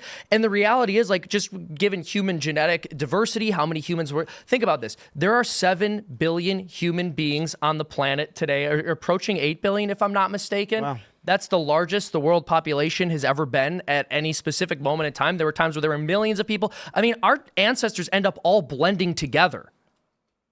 I think I you owe like me that your you're blending jacket. them with your fingers. You know what? But they're like all blended together. So to even act like it's this clear cut thing where like your ancestors did this to my ancestors. Like, bro, we both have a lot of ancestors. Do you want to do this? Do you want to go through all of our ancestors? Our ancestors are long and gone. That coat is very nice, and I don't have one, and that means you are privileged, and right. you have to give it to me. I get so, you know what? It makes me nauseous. I get so sick of it. And listen, I've had a lot of friends and a lot of people in my family. Y'all don't understand. I literally had to hear this from people all the time, from my own family members and friends and people that I went to school with. We were slaves. We built this. You didn't do a damn thing. Your lazy ass don't even get off the couch. But talking about you built we built that White House. No, you didn't, damn it. You know, but I really get sick and tired of hearing that. It is so annoying. Well, let me ask you another question. And people act like slavery started in America, like slavery began in America. Slavery didn't exist before America. Y'all, It stopped when we stopped it. It was literally the way of the world. I probably would have owned slaves back in the day. It still is. Seriously. Let me ask you. If I don't know, the construction crew that built One Freedom Plaza, do the construction workers have equity in that building? Nope. Do they own a piece of it? Do they get paid rent, royalties for being people who built it? Is that guy's kid, great grandkid going to be like, it's my people who built that building and it's ours and, we deserve something for it? It's like, look, man, I understand the difference between contract labor and slavery. My point is to make claims to ownership of something or deserving of something for work done by ancestors or because of wrongs done by ancestors you will create an endless cycle of animosity and hatred. It's true. That we need to stop to heal. Because if that's true, damn it, Tim, I built this building we in right now. No, it's true. I built that skate park out there. My people did that. Well, actually, it's true. Terrence was here. You were here. I actually saw him do it. So he's my being people serious. built this table. But this is my table. I know. It's such an insane and insulting claim because all of the work that every other group did to build this country out gets thrown out. You hear this over and over again. Well, this is a country with an economy that was built on slavery. You're telling me our modern economy is built on the Southern cotton trade from the 1800s? Right, exactly. That's nonsense. No, you're wrong. It is. I'm sorry. That was racist of me. Every stock, all old money, all of it just goes back to the These are people who want things to be handed to them. Mm-hmm. These are people who cannot figure out life. So they go back in time in a place they never lived. Oh, my people built all this, so I should get some of this. That's normally coming from people who just don't want to try to make it in life. They want everything to be handed to them. If you want something, go out there and get it. Go out there and get it. Build it. Stop wasting your money on freaking tattoos and on gold teeth and gold rims. And stop going to the club every damn weekend. And save your money and, build something that you want to build. Quit wasting your damn money. At the end of the day, people waste money. That's just to make everything as acrimonious and contentious as possible. Thinking of oppressive groups and other groups, I had this really funny idea because I'm a big fan of how the Native Americans handled it in the United States. They got reservations, fought for their legal treaties, and then built a bunch of casinos. They won the right to build casinos. I think it was in the 70s from bingo halls. I think Hard Rock Seminole is the Seminole Casino in Florida was the first one. Then all these tribes were like, yo, we can have legal casinos all over the place. And these people love gambling. Now you've got tribes that are ultra wealthy. Like they're living upscale, upclass. I was just thinking like, what if Gaza built a casino? Hey, they need to come to the table and we could negotiate out a deal where they get some concessions. But what we didn't see, I think, was the natives consistently terrorize American citizens. And actually, when they did, we'd have very aggressive reprisals against them. Well, that's what I'm saying. Yeah. And then one day they were like, hey, let's build casinos. Now, I know in Islam, gambling is forbidden. So I'm kidding, by the way. But my point was simply, what if the resolution... And I'm not saying it's possible in this part of the region, but a part of the world, but we have seen resolutions through commerce, which has resulted in many of these Native American tribes, and not all of them, but many of them are very wealthy now, and they live better than the average American because their tribes set up effective businesses to the best of their abilities and to great effect.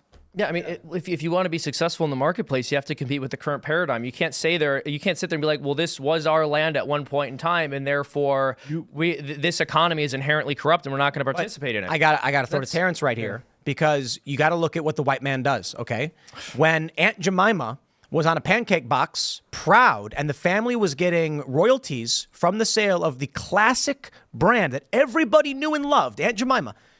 It was this I'm kidding about what the white man does, and that's the joke. The corporation said it's racist to pay royalties to this black long-standing family and their descendants for the use of their ancestors' image, so we're going to get rid of it, change our name to something garbage, and we're confident that we can keep selling the product anyway. So it's fascinating to me that while you have this conversation on reparations, the same exact people are demanding that the actual commerce, which is benefiting the descendants of black people like Uncle Ben and Aunt Jemima, They removed his face. get rid of all of them. And it's like, why? There was a black guy on a Mato meal. He got removed as well. Oh, really? Yes. You know, I'm really offended by the Aunt Jemima thing. I'm really offended by that, because I don't understand why it's racist for me to go downstairs and grab a box out of the pantry with this smiling black woman on it who's making me breakfast, and she's like my aunt.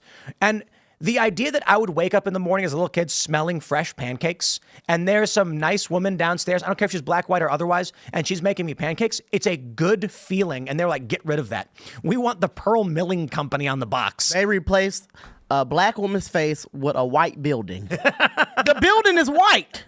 What a white building. Pearl milling. It is right? a pearl milling building. Yeah, but they say black people need more representation.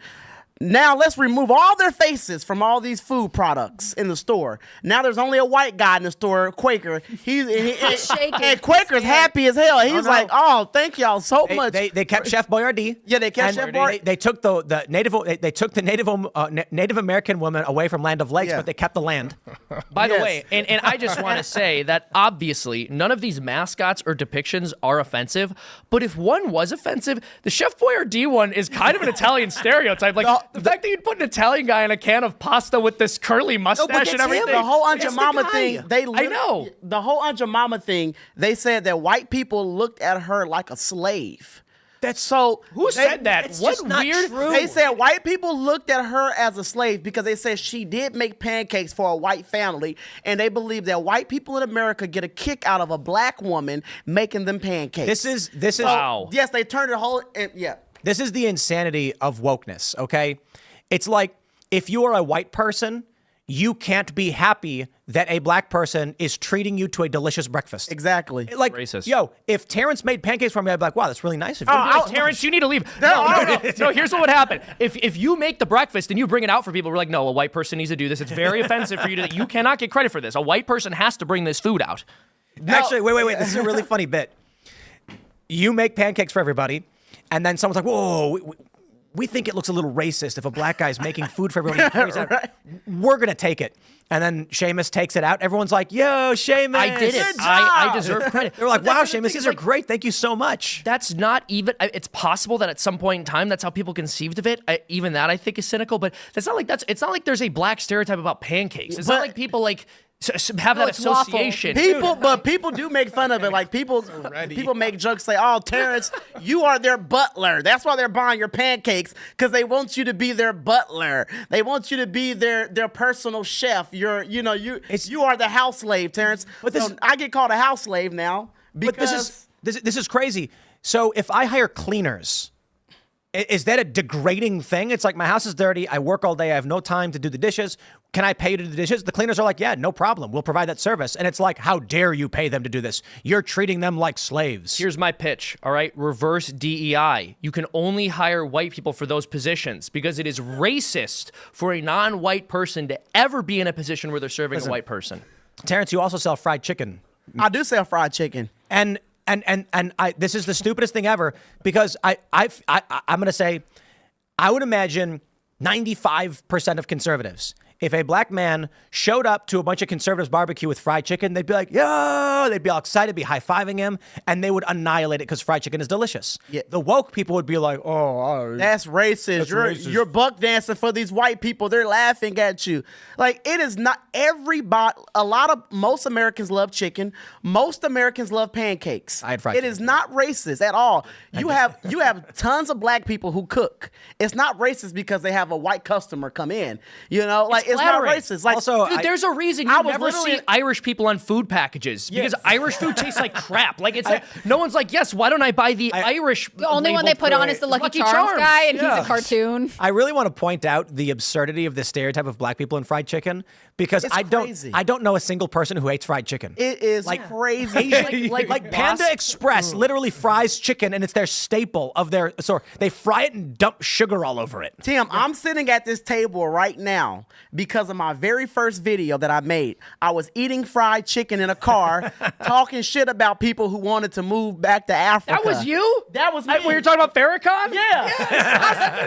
I said, I hear a lot of my black friends talking about let's move back to Africa. I said, F that. I'm staying here with these white folks. Y'all move over to Africa and let me know how Farrakhan treat y'all. I'm staying over here. And then I was on my lunch break. I was eating my chicken. And people was like, man, that chicken look good. But that video, my first video, 7 million views and literally within 2 days. And I had like maybe 1,000 followers. That video went super viral. But people were like, oh, the chicken looks good. And also, Terrence, these white people in the comments talking about their chicken look good. That's racist. You got to stop eating chicken in front of these white people. I'm like, come on. Who don't like chicken or fried chicken? I literally, for the past, I think, 12 days, have eaten nothing but fried chicken. I'm not kidding.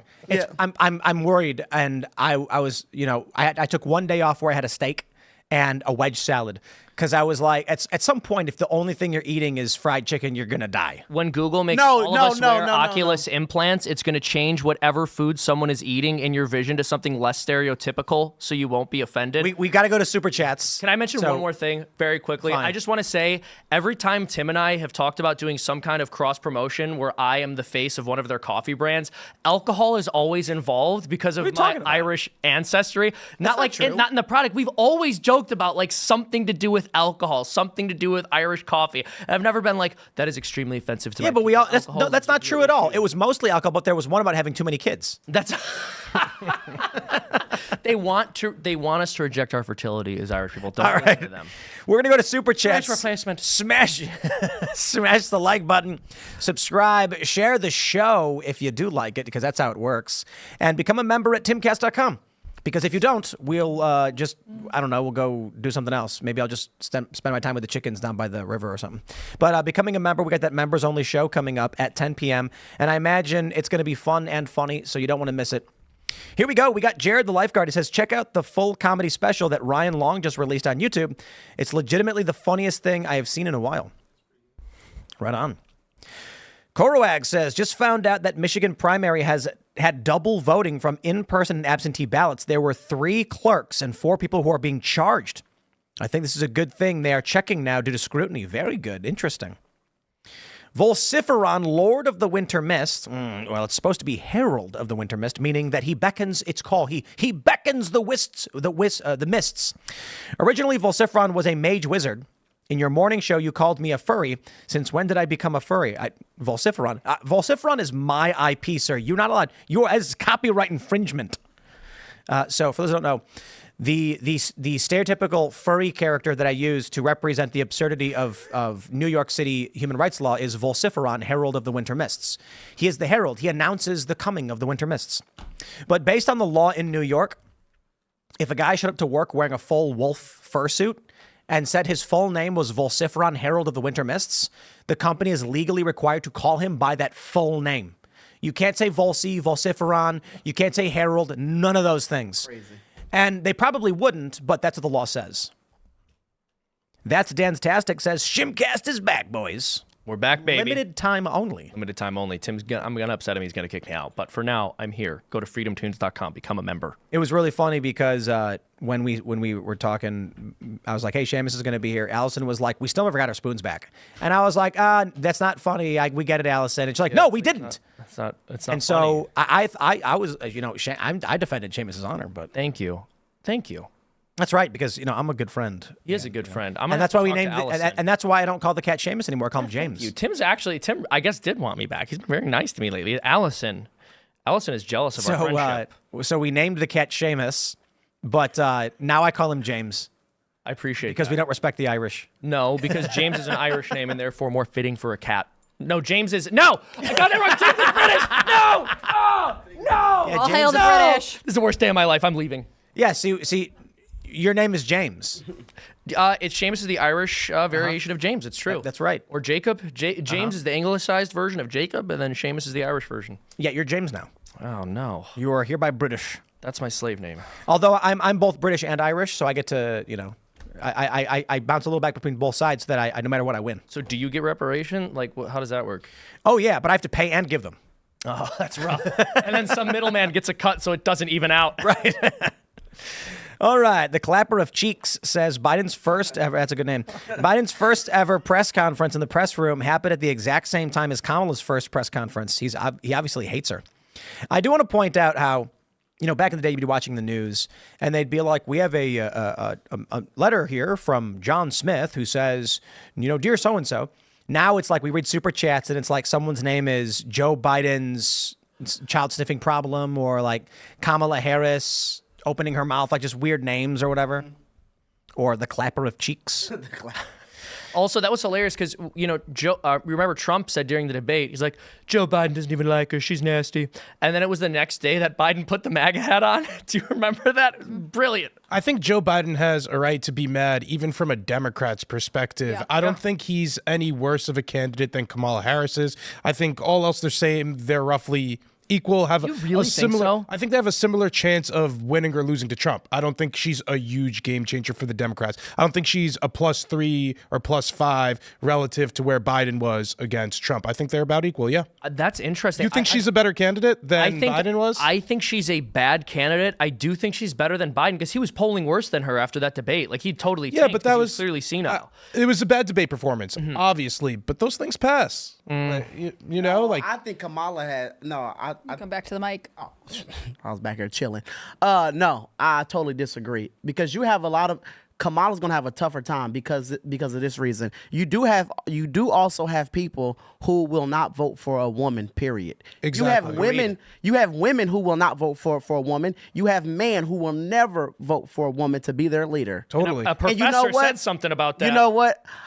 Since I don't want her to win, I kind of like that kind of thinking. Wait, now. so you agree with me or disagree with me that Joe Biden had a better shot against Trump than Kamala? Yes, but Joe Biden had a better chance. Yeah, that's my understanding because she's also black, and I think that's Biden also had a better huge chance factor here. because it was during COVID and the whole George Floyd stuff. People were making Trump out to be this big racist because of George Floyd. So Biden had a way better. People he had a better chance. There was an overcorrection after the debate, and now if I'm Biden, I'm like, I kind of got screwed over by Kamala. And I listened to all my aides. He could have stayed firm and said, "All right, I'll go to war with you, Nancy Pelosi. I'll go to war with you, Chuck Schumer. If you're going to try to replace me, I'm going to drag down the whole ticket." He had the power to do that, and I'm sure he's kicking himself now, seeing how close the polls are. He's thinking especially power, if Kamala but did he have loses. the energy? When Kamala loses, how dumb will Joe Biden feel? Like he's going to do it January January 6th. Lost to her. I could have at least lost is, to her, but he now just- it's like he I let didn't- Kamala do it for what? Well, he just didn't have the energy. I really think that's part of it. Like, you're right. If he were the Joe Biden of maybe 5 years ago, he could have done it. But he is a fatigued person. And so we're getting, now that he's gone on a couple vacations, California, Delaware, he is sort of getting to be this vindictive man that he has a rumored reputation to be. But that's after a lot of rest. I mean, he was not doing well before. And if he had the energy, I'm sure he would have put up the fight you're asking for, and he maybe should have. He just didn't have it in him. They took advantage of an old man. Yes. Our president, the Democrats took advantage of, and they'll deal with the consequences as a result of it. Yeah, he is fatigued. He hasn't even whispered in a long time. Yeah. You know, he do all that whispering in the market. Here's the deal, folks. I'm going to do the right thing. Get vaccinated. That's that dark Brandon that they keep talking about. That's how he talks to the dictators. He starts whispering and gets really creepy. It was weird. I did not like whispering Joe Biden. It was was a bad super era in creepy. America politics. I felt like I was being sniffed when he would do it.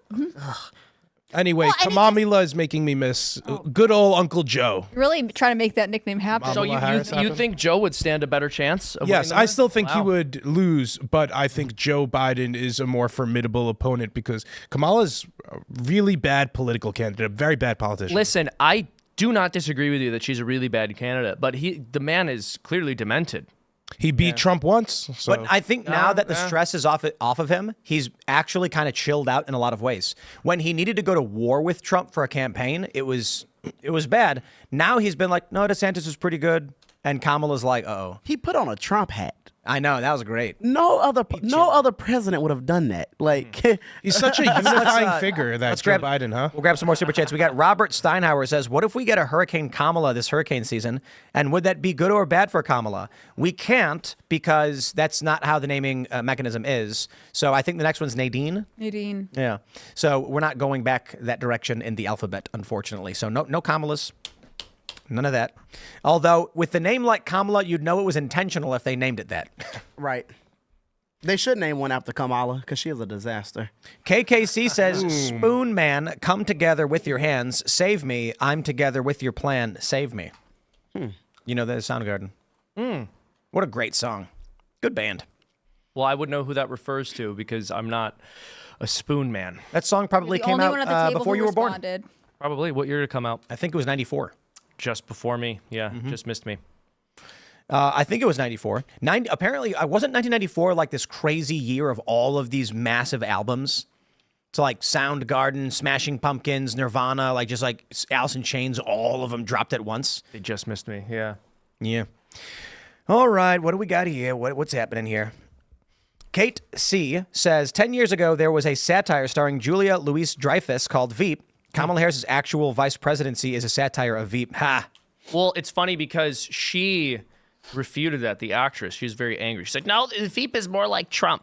Come on. Come on. You have to be so you can't just say, well, you know, I like Kamala Harris, but I do see the parallels, but go out and vote for her. This is an important election. To say that Veep is like Trump is so stupid. I love political shows. I've watched Veep. The plot of Veep projects perfectly onto Kamala Harris because what happens in Veep, she's the vice president and then she eventually replaces the president. And then when she runs for re-election, she actually ends up losing to her opponent. So, and isn't she an unpopular VP as well? Yeah, totally. Yeah. And was an unpopular president. All right, Potatoes for Seamus says, Tim, all the gold and silver ads, Seamus must be the one mining all that gold, right? Right?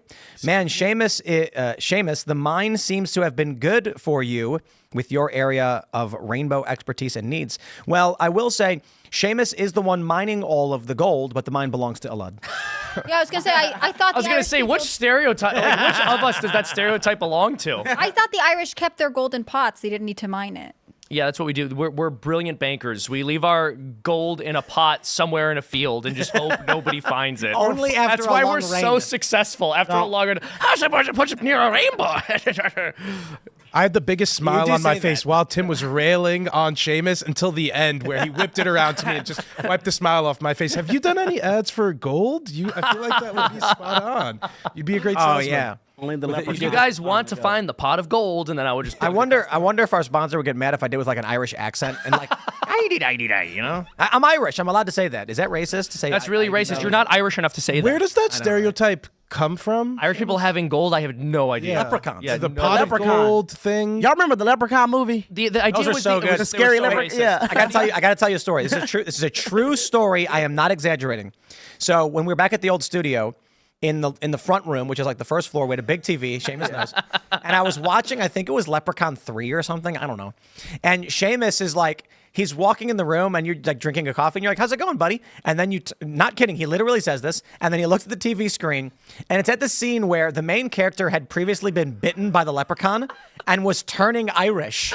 So he was growing sideburns, and he goes to a restaurant and he's like, I want the mashed potatoes, the waffle fries, the French fries. I want the baked potato. And he's shoveling potatoes in his mouth. And Seamus walks in and looks at the screen. He's like, this is racist. These are racist against my people. These are racist against my people. You imagine someone gets bit by an Italian, starts ordering spaghetti.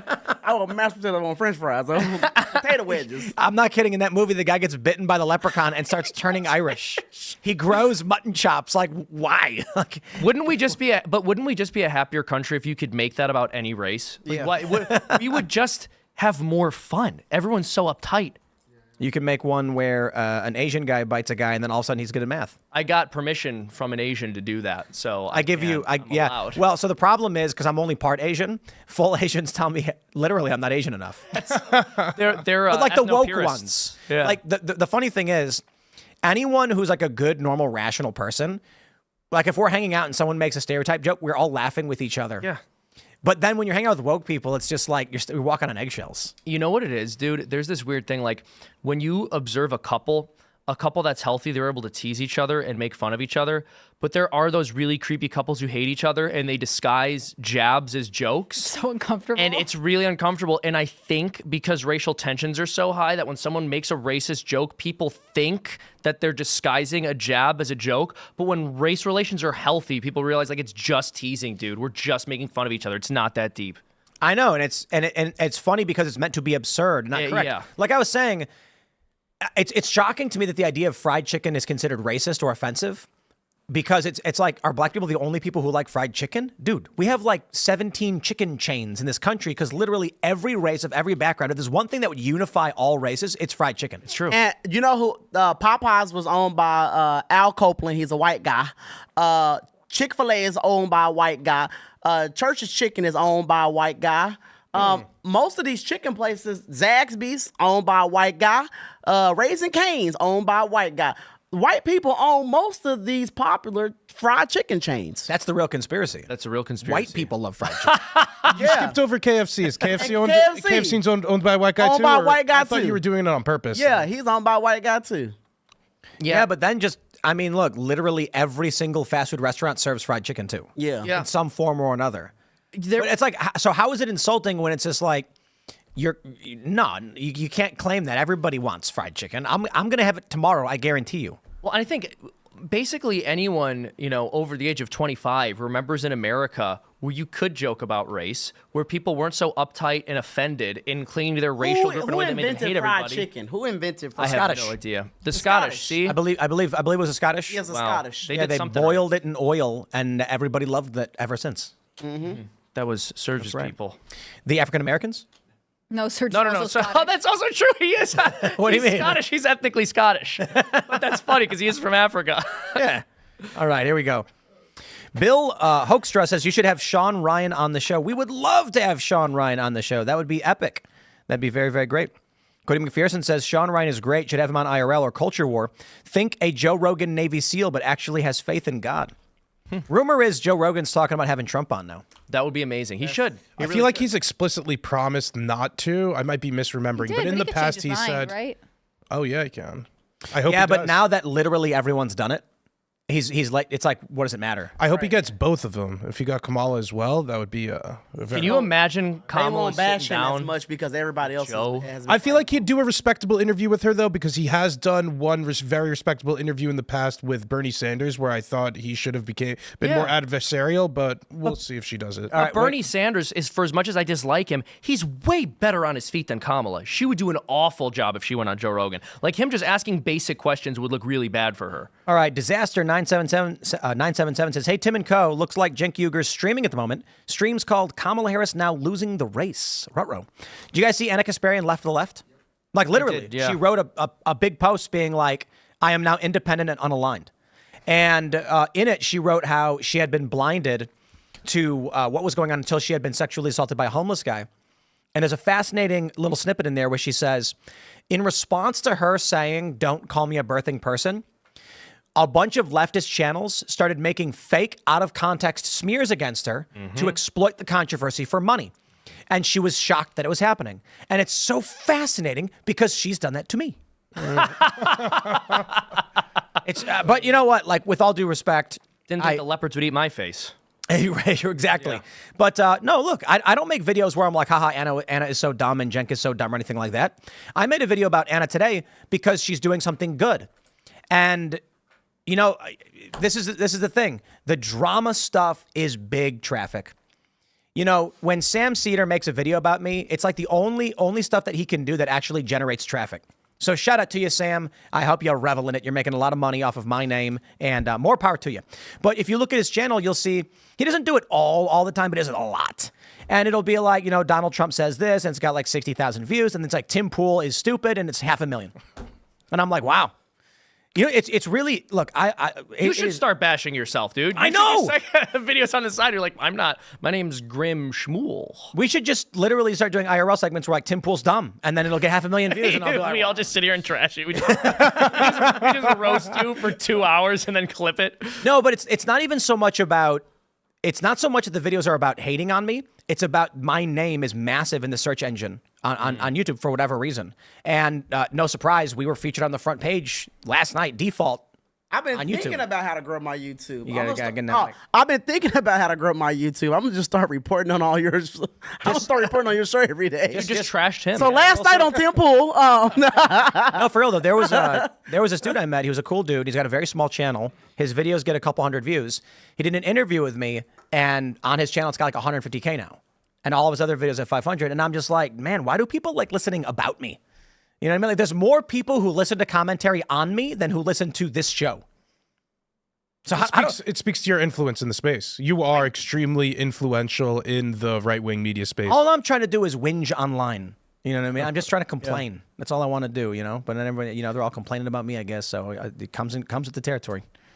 On this, a quick note on the Anna Kasparian thing. I do think we're seeing her slowly slide to the right. However, she is going to remain at her base, principled leftist. And on the right, we have this thing that we do where we love redemption. We love this idea of redemption, and everybody will welcome her with open arms. I think it's just important not to forget who she was all along. It's important to be accepting and to widen the tent and bring more people in. But don't forget, Anna Kasparian still wants to come for your guns. Anna Kasparian still supports communist policies across the board. Give it 4 months.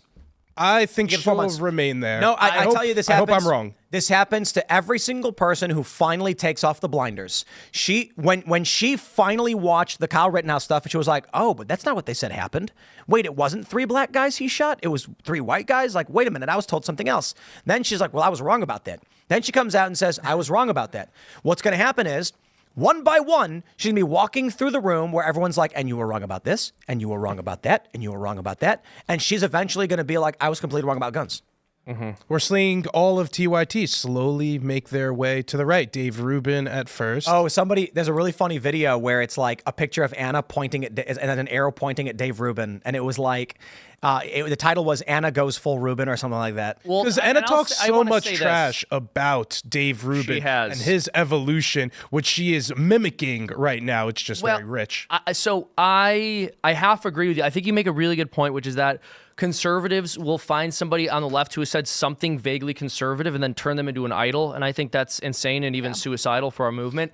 That said, even though I made fun of her, I am glad that she is starting to see the light. I hope she continues to see the light. I think it's tough to build a political career within a specific movement and then say, I don't believe in this anymore. I can't put my name on it and start to leave. So, you know, good on her for that. But you're right that we can't start celebrating her and saying that she's this great conservative icon now. And I would hope that she wouldn't want that either. And I get the feeling that she wouldn't. She will always support abortion past 30+ weeks. Seamus, you'll never change your mind. Well, I could try. Anna, let's debate abortion. Come on, it'll be respectful. It'll be kind. I'd love to talk about it. We've been working on booking Anna. She said yes repeatedly, but the date keeps getting pushed back. So. Yeah. But we are working on getting a studio in the D.C. area so that higher profile guests who are traveling through, testifying before Congress, or who are in Congress can just walk across the street to our studio. So there's some big moves happening there. Should be fun. Congratulations. Next year will be crazy. I mean, it's actually pretty easy to do, but I appreciate it. Yeah. Why did you flex like that? He's like, good job. You're like, it's easy. Well, because I don't want to make it seem like we're doing anything crazy. We're literally going to rent an apartment with like a 1-bedroom and then put a studio in it so that we can do, you know. So everything, you know. Dude, in this economy, renting a 1-bedroom apartment in D.C. actually is a Herculean Herculean task. Fair. All right, we're going to go to the members only show, and you need to go. You need to watch, because we're going to talk about naughty things that the kids shouldn't be listening to. It's uncensored, not so family friendly, but always fun. And as a member, you can actually call in and talk to us. So imagine how fun that would be. So go to timcast.com right now, click join us or sign up, $10 a month. And more importantly, with your membership, this show exists. Without your membership, the show does not exist. And if you'd like the show to exist, then please consider becoming a member to make that possible. You can follow me on X and Instagram at Timcast.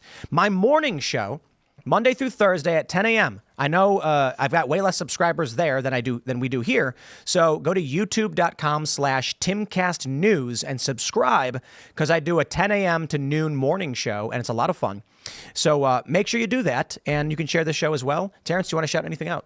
Well, thanks for having me on again. And follow me on X at Terrence K. Williams. And if y'all want some pancakes, I have a new box. My Fight mix is non-GMO. It's great. Go to cousintees.com. Right on.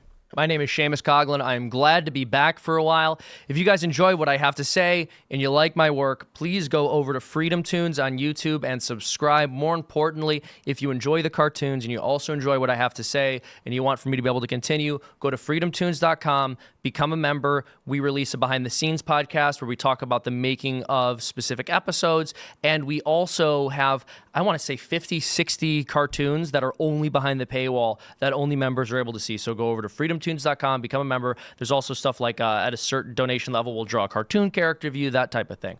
So head on over there. Thank you so much. God bless. I hope you all have a wonderful night. Awesome, Seamus. It's been fun having you on. Terrence, it's been a real fun time chatting. Your syrup and pancake mix over here is getting me a little hungry. Might need to indulge a little bit after the show. Yeah. My name's Elaad. I am a journalist who covers protests and political rallies. You can find that stuff on Twitter at Elaad and on Instagram at Barely Informed with Elaad. Hannah Claire? Yeah, I'm Hannah Claire Brimlow. I hang out in this chair. It's been so fun having all three of you here tonight. Seamus, I am, in fact, glad to see you. Thank you. If you want to follow me, you can follow me on Instagram at hannahclaire.b, and you can follow me on Twitter at hannahclaireb. Thanks for everything you guys do. If you're affected by the hurricane, we're all thinking of you. Have a good night. We will see you all over at timcast.com in about a minute. Thanks for hanging out.